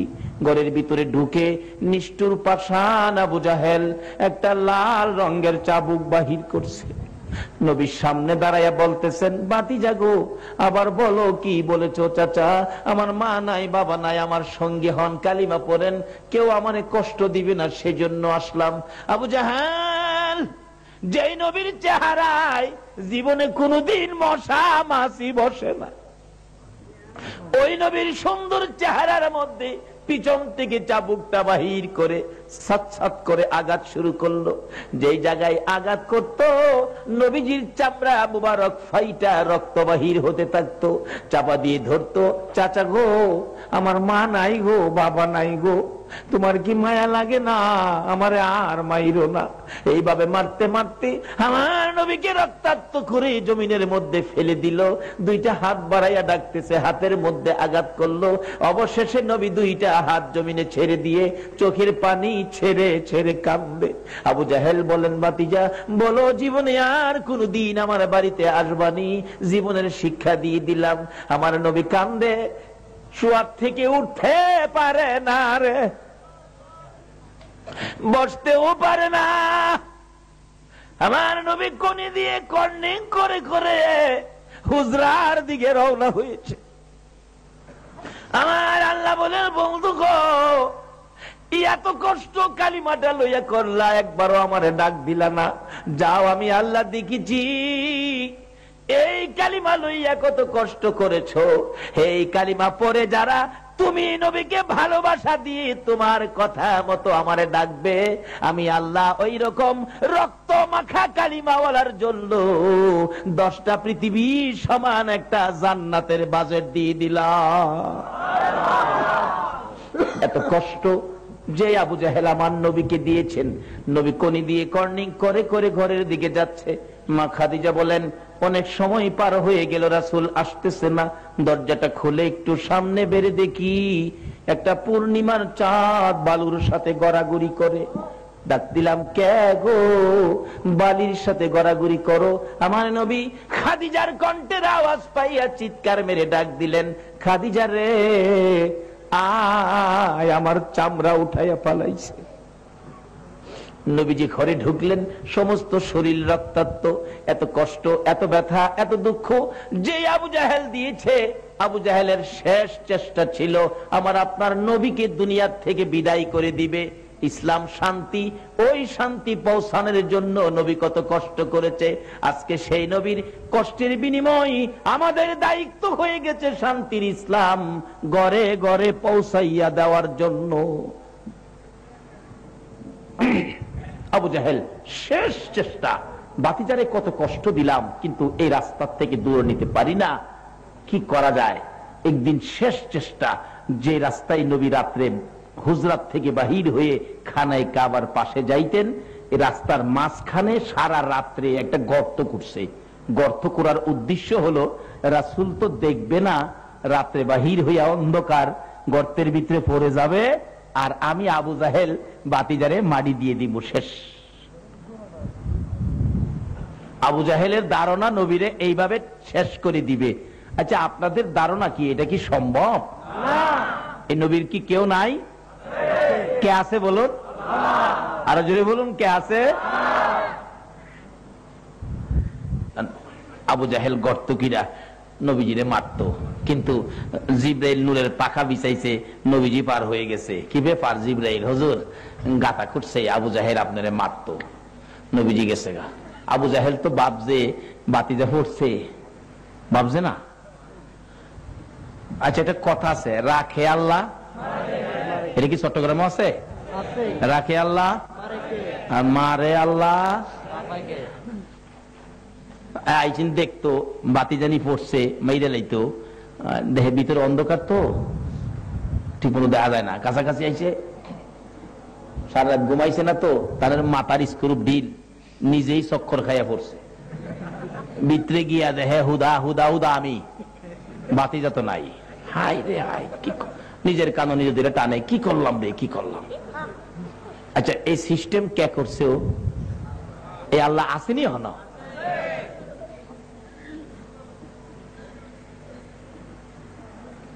ফর্সা হয়ে গেছে, রাস্তার মধ্যে গর্ত, যাই হ্যাঁ গালি দেয়, কোন জালিমের ঘাটটা গর্তের করছে রাস্তার মধ্যে। কাছে গিয়া দেখে চাচা আবু জাহেল। চাচা আমনে একেবারে উৎক্ষণ গালি দিয়া, চাচা কস, কই চাচা ব্যাপার কি? কই উড়া তাড়াতাড়ি। কই না ব্যাপার বুঝে লই। আল্লাহ কও, হনই উঠতি, যার লেগে গর্ত করছস, হেলা না এলে উড়া হইতো না। শত শত মানুষ সকাল হয়ে গেছে, ভিড় জমাইছে, হগলি খালি কি ব্যাপার? একজন কই মুরব্বী মানুষ গর্ত ফিরে রয়েছে, খালি ফালাইয়ে রাখবে, চাচারে উড়ান দরকার না। নিচের দিকে হাত দিচ্ছে, চাচা উপরে হাত বাড়ান। আল্লাহ কয়, জিবরাইল আমার বন্ধুরে গর্ত ফালাইতে হাই গর্ত করছে, এই হাত দুই হাতের মধ্যে আদাত বাকি লাগায় থ, আদাত বাকি লাগাই লেখা তুইছে, আদাত বাকি। আদাতের লেগে একজন একজনকে ধরতে পারে না। আবু জাহেল কো, আরে বেকুবের বেকুব, এক হাত রশি দিলেই তো হয়। আচ্ছা, বাকি আদাত, এক হাত রশি দিলে আরো আদাত বেশি হয় না? দিছে এক হাত রশি। আল্লাহ কয়, জিবরাইল আদাত আদাত ঠিক আছে, এক হাত রশির পরেও আদাত পুরা হয় না। দুই হাত দে, দুই হাত। দিছে 2 হাত, অহনো আদাত পুরা হয় না। অনেক সময় দেখেন দোকানে লেখা রাখে আজ নগদ কাল বাকি। আচ্ছা, এই যে কাল বাকি, এটা কি জীবনে নগদ হইব? আজকা বাকি দিত না, কালকা লেহা, আবার কালকা সকালে গিয়ে দেখেন কি লেহা আজ নগদ। এটা কিয়ামত পর্যন্ত এই বাহি নগদ হইতো না। আল্লাহ কো জিবরাইল হেই বাহি লাগায় দে আদাত, আদাত বাকি। দিতে দিতে কিতাব লেখে 70 গজ, 70 গজ রশি দেওয়া হলো, আদাত আর পুরা হয় না। 70 গজ নিচের থেকে আবু জাহেল কান্দে আর ডাকে, তোনা কারা রে, রশি দিস না রে, আর মাটির নিচে নিস না, আমার বাতিজা কই, বুঝেছি আমার বাতিজা সারা কেউ উঠাইতে পারবে না। একজন দৌড়ায় যাইয়া আমার নবীজিকে খবর দিলেন, ইয়া রাসূলুল্লাহ, আবু জাহেল 70 গজ মাটির নিচে পড়ে আছে, আপনাকে যাওয়ার জন্য বলছে। যেই নবীকে এত জ্বালা যন্ত্রণা, এত কষ্ট, এত মায়ের আবু জাহেল মারলো, ওই নবীর কাছে খবর গেল, কিন্তু নবী একটু দুশ্মনী দেখায় নাই। ইসলাম শান্তি কোত্থেকে আসলো? শান্তির মনোনয়ন আমার আল্লাহ কাকে দিল গো? ও নবীর উম্মতেরা, নবীর আদর্শে আসো। এত কষ্ট দেওয়ার পরও নবীর কানে খবর পৌঁছলো, কিন্তু আমার নবী ওই অতীতে কি করেছে, কষ্ট দিয়েছে, সেই দিকে নবী তাকাইলেন না।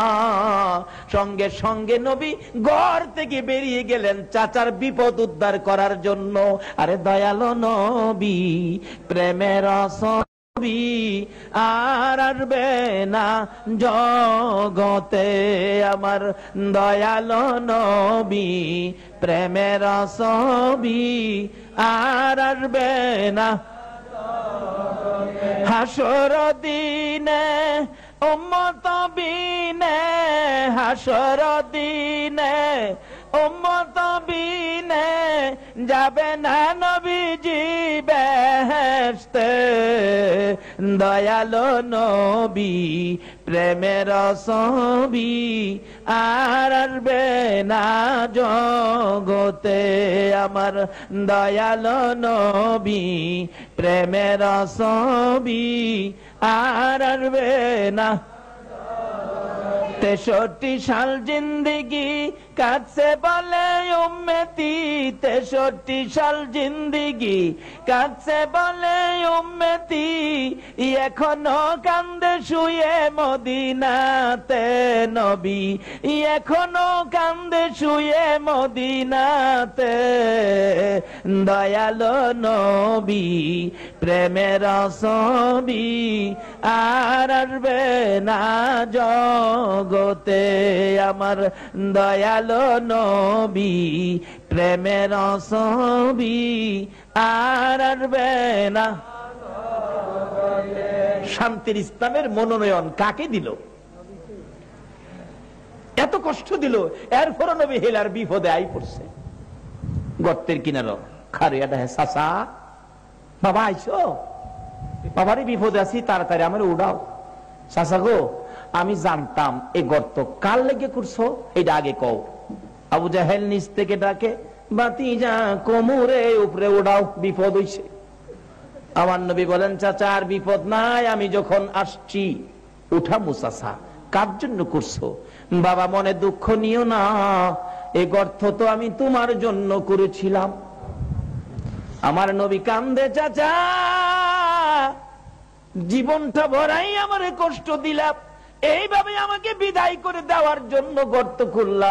তুমি কি জানো না আমার মা নাই, আমার বাবা নাই, এই কষ্ট আমারে কেন দিতেছো গো চাচা? আমি তো কোনোদিন তোমাকে কষ্ট দেই নাই। এর নাম হলো ইসলাম। ইসলাম কোনোদিন কাউরে কষ্ট দেয় নাই। মানুষ কষ্ট দেওয়ার পরেও তার পাশে যায় দাঁড়ায়। আরে ছাত্র সেনার ভাইয়েরা, ও নবীর আশেক ভাইয়েরা, ও সুন্নি জামাতের ভাইয়েরা, ও ইসলামী ফ্রন্টের ভাইয়েরা, দলাদলি ছেড়ে দাও, নবীর আদর্শ লইয়া বাড়িতে যাও। যদি এইভাবে নবীর আদর্শ নিয়ে ওই ইসলাম নিয়ে যদি ঘরে ঘরে যাইতে পারো, আবার বিশ্ব জুড়ে মুসলমানদের বিজয়ের পতাকা উড়বে। আর এই অস্ত্র ছাড়া যুদ্ধ করে দুনিয়া করলো জয়, তাই তো আজি মানব দানবে মোহাম্মদ নাম লয়। অস্ত্র ছাড়া যুদ্ধ করে দুনিয়া করলো জয়, তাই তো আজি মানব দানবে মোহাম্মদ নাম লয়। নিচের দিকে হাত দিছে নবী, আবু জাহেল উপরের দিকে হাত বাড়াইছে। আল্লাহ কো বাকি বন্ধ, বাকি কি বন্ধ। 70 গজ নিচের থেকে হাত আবু জাহেল উপরের দিকে বাড়াইছে, 70 গজ নিচের দিকে লক্ষ্য করে আমার নবী হাত বাড়াইছে। আল্লাহ কয় জিবরাইল রে, আর বাকি রাখিস না রে, শান্তির নবী, রহমতের নবী, বরকতের নবীর হাত বাড়াইছে রে। যেই নবী আঙ্গুল ইশারা করলে আকাশের চাঁদ 2 টুকরা হয়ে যায়, বলুন এই নবীর হাত 70 গজ নিচে যাইতে পারে কিনা? আবু জাহেল উপরে হাত বাড়াইছে, হাতের সাথে হাত মিলে গেছে, নবীজি টান দিয়া উপরে উঠাইছে। আবু জাহেল কয় বাতিজা, এত বড় জাদুগির তুমি, আগে জানি না। নাউজুবিল্লাহ করেন। ওখানে কি আপনারা হে আবু জাহেলের দল যাইবেন না আবু বকরের দল আইবেন? দল তো দুইটা, ওই একটা আবু বকর আর একটা আবু জাহেল।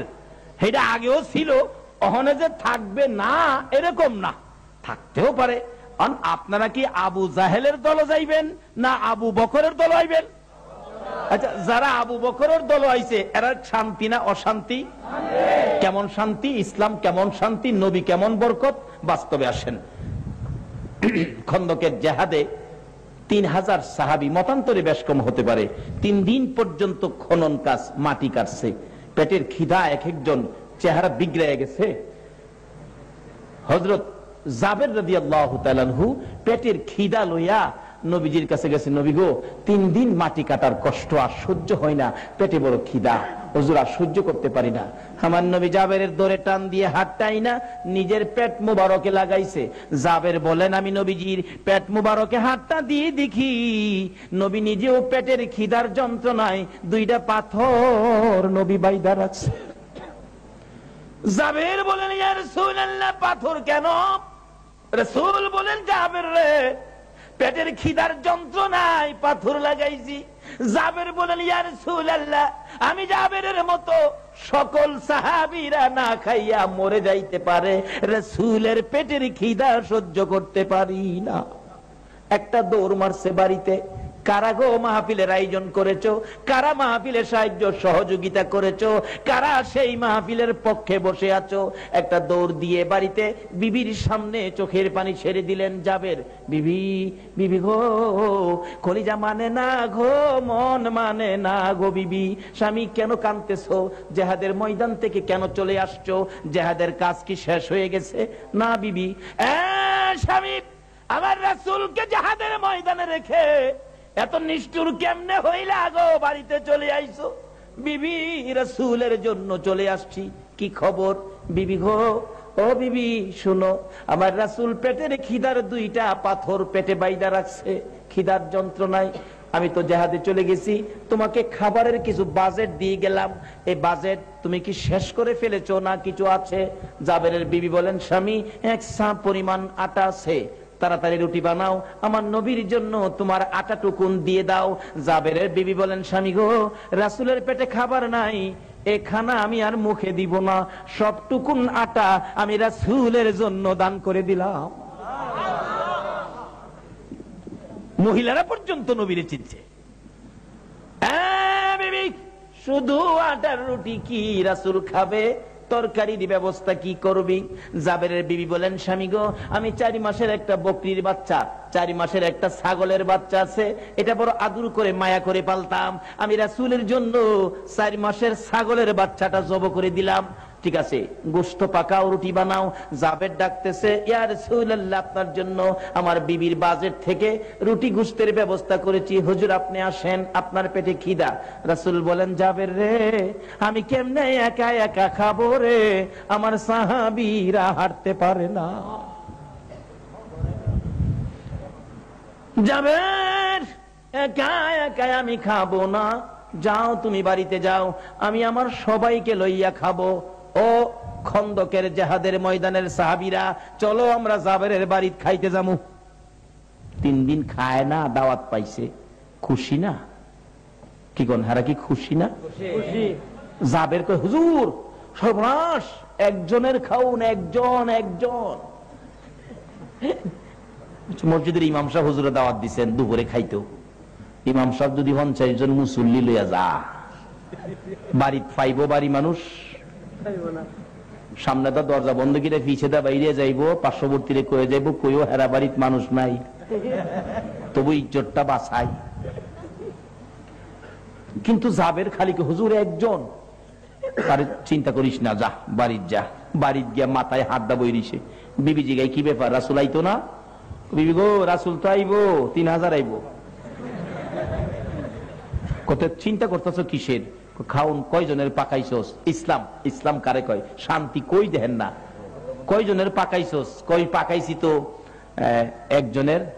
রাসূল 3000 সাহাবী লই আইতেছে, এরপরও 3 দিনের ফেডের খিদা। বিবি জিগায়, স্বামী আপনি বলেন নাই একজন? বলছি। রাসূল কি কইছে?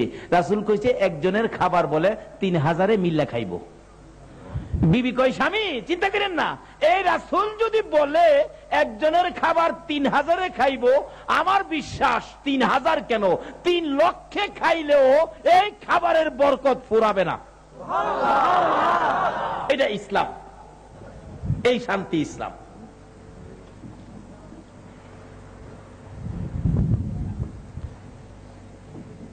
সাহাবীরা আই পড়ছে, আয়া জাবের রে খালি জিগায়, জাবের তুমি গরিব মানুষ, এত বড় আয়োজন কেমনে করলা? জাবের কি কইব? জাবের কয়, কি কমু, এটা আল্লাহ আল্লাহ রাসূলই ভালো জানেন। কথাটা ঠিক আছে না? এই খবরে কে জানে? আমার তো ধারণার বাইরে, একজনের খাবার 3000 খাইবো, আমার তো ধারণার বাইরে, এটা আল্লাহ আল্লাহ রাসূলই ভালো জানেন। সাহাবীরা কয়, এত বড় আয়োজন তুমি করলা, ঠিক আছে আমরা বসতে দাও, বসার জায়গা দাও। সবাই আইছে বইতো খাইবার লেগা। জাবের কয়, হুজুর 3000 একসাথে আমি বসাইতে পারবো না, আমি গরিব মানুষ, 3000 বসাইবার ব্যবস্থা নাই। রাসূল জিগাই, তুমি কয়জন বসাইতে পারবা? কয় 10 জন। তো 10 জন বসাইছে। নবী বলেন, জাবের রুটি আর তরকারি আমার কাছে নিয়ে আসো। রুটি তরকারির মধ্যে ওই শান্তির মনোনয়ন যে নবী পেয়েছে, সেই নবী ফু দিয়া দিছে।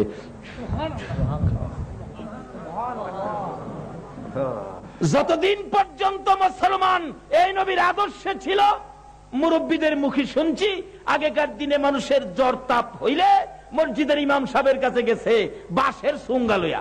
বাঁশের সুঙ্গার ভিতর ইমাম সাহেব হুজুর ফু দিয়া দিছে, সুঙ্গা বন্ধ করে ঘরের ভিতরে ছাইরা দিলে জ্বর ভালো হয়ে গেছে। আর হনে ডাক্তারখানা ঘরে ঢুকাইলেও জ্বর ছাড়ে না, কারণ রাসূল থেকে দূরে সরে গেছি, নবীর আদর্শ ভুলে গেছি। আগেকার দিনে বৃষ্টি না হইলে মুরব্বীদের মুখে শুনেছি, বৃষ্টির নামাজ পড়লে নামাজ পড়ে শেষ করতে পারে নাই, বৃষ্টি শুরু হয়ে গেছে। অহন বৃষ্টি পড়বো দূরের কথা, বৃষ্টির নামাজ পইরা সোহের পানিটা জমিন ভিজে, এক ফোঁটাও আকাশতে পড়ে না। তার কারণটা কি? আগে যে আল্লাহ আছেন, তখন কি আল্লাহ পরিবর্তন হয়েছে? আল্লাহ ঠিক আছে, আমাদের চরিত্রের মধ্যে ভেজাল। আসুন বাবারা, এই দেশ ছাইড়া দিতে হবে। আগে যারা আসছিল তারা চলে গেছে, আমরা যারা আছি আমরাও চলে যাব। তার আগে ওই শান্তির নবীর পক্ষে যায়। ইসলাম শান্তি, ইসলামের মধ্যে পুরাপুরি ভাবে ঢুকে যায়। যারা ঢুকেছিল তাদের পুরস্কার কি দেখেন, ডাকতেছে, ফু দিয়ে দিল, খাওয়াইতে থাকো। 10 জন বইসে খাওয়াইছে, পেট ভরে। 3 দিনের পেটের খিদা, কম খাইছে মনে করতেছেন? খাইতে খাইতে একবারে ওভারলোড। আর 10 জন বইছে, হাড্ডি গুড্ডি জমাই একটা বান্ডের মধ্যে রাখছে। এভাবে 3000 সাহাবী পেট ভরে খাইছে। বকরি ছাগলের বাচ্চাটা কয় মাসের আছে? 4 মাস। মাশাআল্লাহ, মনে আছে? আচ্ছা, 4 মাসের একটা বকরির বাচ্চা, 4 মাসের একটা ছাগল, জুল কম দিয়া, আলু না দিয়া, সুন্দর করে রান্না করে দিলে একজনে খাই লেবেন এমন বেটা আছেন না? হেন আছেন? দেহি কে খাইতে পারবেন? একজনে দেখাইন তো কেন পারবেন? একজন পাইছি, মাত্র একজনই। আর এর চেয়ে বড় খাসি তো, এর চেয়ে বড় ছাগল বেহেশত খাইবেন। আপনারা কি বেহেশত যাইতে রাজি না? খাই অভ্যাস করেন না? আরো কেউ আসেননি? একজনে খাই লেবেন দেখি। 2 জন পাইলাম, 3 জন, 4 জন, 5 জন পাইছি, 6 জন, 7 জন। সবাই যেমন খাইতেছে না। বেহেশতের খাওন কি ছোট দিব? খাইতে খাইতে খাইতে খাইতে কোন কোন খাবারে 70 বছর ভার হইয়া যাইব। ওখানে তো কইলে বাড়িতে ফেস লাগবো। বাড়িতে গিয়ে কইবেন এই বেমজার খাওন আর খাইতাম না, জামগা বেহেশতই, কাজী বাড়ি অন্যের লগে ঝগড়া করবেন, এইটা অহন কইতাম না। পরে আল্লাহ বসে আমরাই তো খাইতাম। আমরা নবী না হইলে কি বেহেশতের খাওন হইতো? আরে খানায় কাবা হইতো না আমরা এই নবী না হইলে। 3000 খায়া বাড়ির সামনে দাঁত খিলাইল করতেছে। রাসূল জিগাই কি ব্যাপার, খাউন কেমন হইছে? নবী গো পেট বিরে খাইছি, যেমন খিদা গাছিন এমন টিপটা লইছি। আচ্ছা খাইছো তো? রাসূল জিগাই যাবের খাউনের খবর কি আসেনি? আমরা খাইতারুমনি। জি হুজুর, দেহি নাই তো, দেখবো। দেখো যাবের কয় ঢাকনা উঠাইয়া দেখি 3000 খাইছে 4 মাসের ছাগল, কখনো 4 ভাগের 1 ভাগ শেষ হইছে। এই নবী যদি ইসলামের পক্ষে আর ইসলাম যদি আমাদের হয়, তাইলে কেন আজকে আমাদের মধ্যে এই অশান্তি? ইসলাম বুঝেন, নবী চিনেন, সব বেজাল দূর হয়ে যাবে। কিসের দলাদলি? দলাদলির জন্য তো আল্লাহ এই দেশে আমাদেরকে দেয় নাই। পুরাপুরি ভাবে ইসলামে দাখিল হই, আর ইসলামে পুরাপুরি ভাবে দাখিল হইতে গেলে মানতে হবে নবীর কথা, যাইতে হবে নবীর পক্ষে, চলতে হবে নবীর দেখানো রাস্তায়।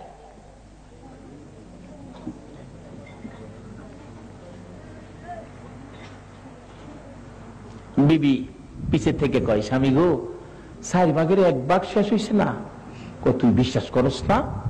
গলা চিপাদা ধরছে। এই যে দেখ, আল্লাহ গো, আমার 4 মাসের ছাগল 3000 খাইয়া আর এত বরকত। আচ্ছা, এই বরকতের ভাগই নিবার লাগে কে পাগল না হইব?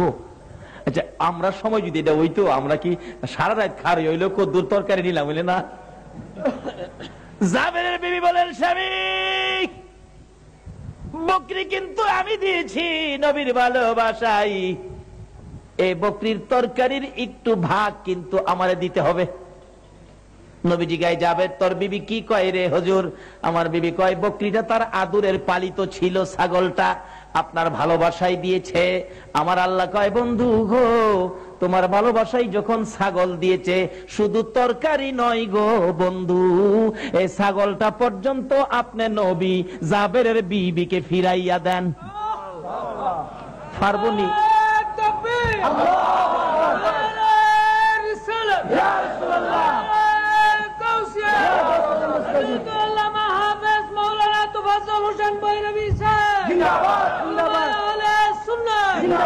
বলুন, আমার নবী ফিরাইয়া দিতে পারবনি? পারবো? এটা ইসলাম।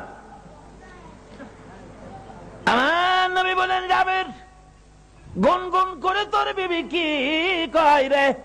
হুজুর, আমার বিবি আদর করে বড় ভালোবাসা নিয়ে মহব্বত নিয়ে ছাগলটা পালতেন, কিন্তু আপনার প্রতি ভালোবাসা সবচাইতে বেশি বিদায়ী আমার বিবি এই ছাগল আপনার জন্য জব করে দিয়েছে, 4 মাস বয়স। রাসূল বলেন, তাই নাকি? হাড্ডি গুড্ডি কি করছো? জোড়াগুলি কি করছো? হুজুর আছে তো, ভান্ডটা নিয়ে আসো। হাড্ডি গুড্ডির ভান্ড আমার নবীর সামনে তুলে দিলে জাবের বলেন, ইয়া রাসূলুল্লাহ, হাড্ডি দিয়ে কি করবেন? গোশতই তো পাতিল ভর্তি আছে। আমার নবী বলেন, জাবের রে, নবীর ভালোবাসার বিনিময় আগে দেই, তারপরে আমি গোশত খাবো। জাবের বলেন, ওই হাড্ডির ভান্ড নবীর সামনে দিয়ে আমি পাশে দাঁড়িয়ে আছি, আমার বিবি পর্দার ফাঁক দিয়ে তাকিয়ে আছে, আমার নবীর ডাইন হাত মোবারক হাড্ডির বান্ডের ভিতরে ঢুকাইয়া আকাশের দিকে তাকাইয়া কি যেন বললেন, ভিতর থেকে হাত বাহির করতেছে। আল্লাহর কসম করে বলি, নবীর হাতের সাথে 4 মাসের বকরির বাচ্চা বাহির হইয়া গেছে।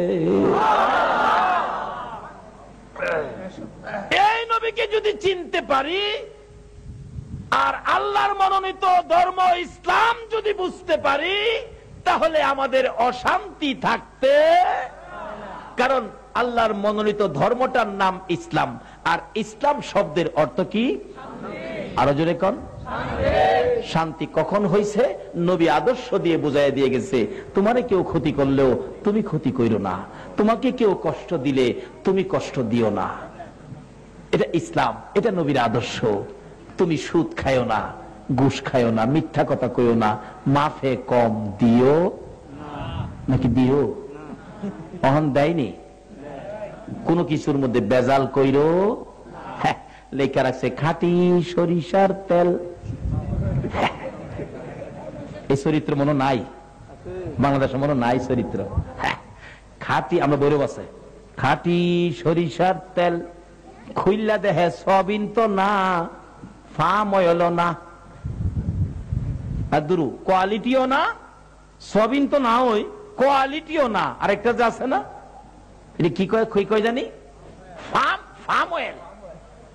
খাঁটি সরিষার তেলের টিনের মধ্যে ফার্ম অয়েল বইরা দিয়া বিক্রি করে দিছে।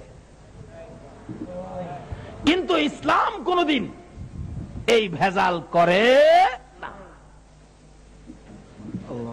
তাই কাজী আসুন, আল্লাহ কোরআন শরীফে ঘোষণা দিয়েছেন, আমানুদখুলু ফিস-সিলমি কাফা, ও ঈমানদাররা তোমরা পুরাপুরি ভাবে ইসলামে ঢুকে যাও। ইসলামে পুরাপুরি যদি ঢুকে যাইতে পারো, তাহলে তোমার কোথাও কোনো অশান্তি নাই। কারণ ইসলাম শব্দের অর্থই হলো শুধু এই দেশের শান্তি না, রাস্তায় শান্তি, ঘরে শান্তি, দোকানে শান্তি। দেখেন যে দেশে ইসলাম আছে, গিয়া দেখেন আজান দিলে দোকানটা খুললা থিয়া মসজিদে গেছে গা, ইসলাম। দোকান খুললা থিয়া মসজিদে গেছে, ইসলাম আছে বিদায় দোকানের কোন জিনিসের মধ্যে কেউ হাত দেয় না। আর আমরা দেশের মাশাআল্লাহ কি কর, খুললা থিয়া যাইব, খুললা হই না গা বাবারে। এই জন্য এই দেশে পাঠাইছে না আল্লাহ পাক। আমাদের ভাগ্য ভালো, আমাদেরকে আখিরি নবীর উম্মত করে, সর্বশ্রেষ্ঠ নবীর উম্মত, সর্বশ্রেষ্ঠ ধর্ম ইসলাম আমাদেরকে ভাগ্যে দিয়া এই জগতে দিয়েছেন। আজ থেকে হিসাবে নাই মাজান, কিভাবে সর্বশ্রেষ্ঠ নবী বিপদে পাইতে পারি, কিভাবে সর্বশ্রেষ্ঠ ধর্ম ইসলামের মধ্যে উঠতে পারি। আল্লাহ আমাদেরকে সেই বুঝ, সেই শক্তি দান করুক। সকলে বলুন আমিন।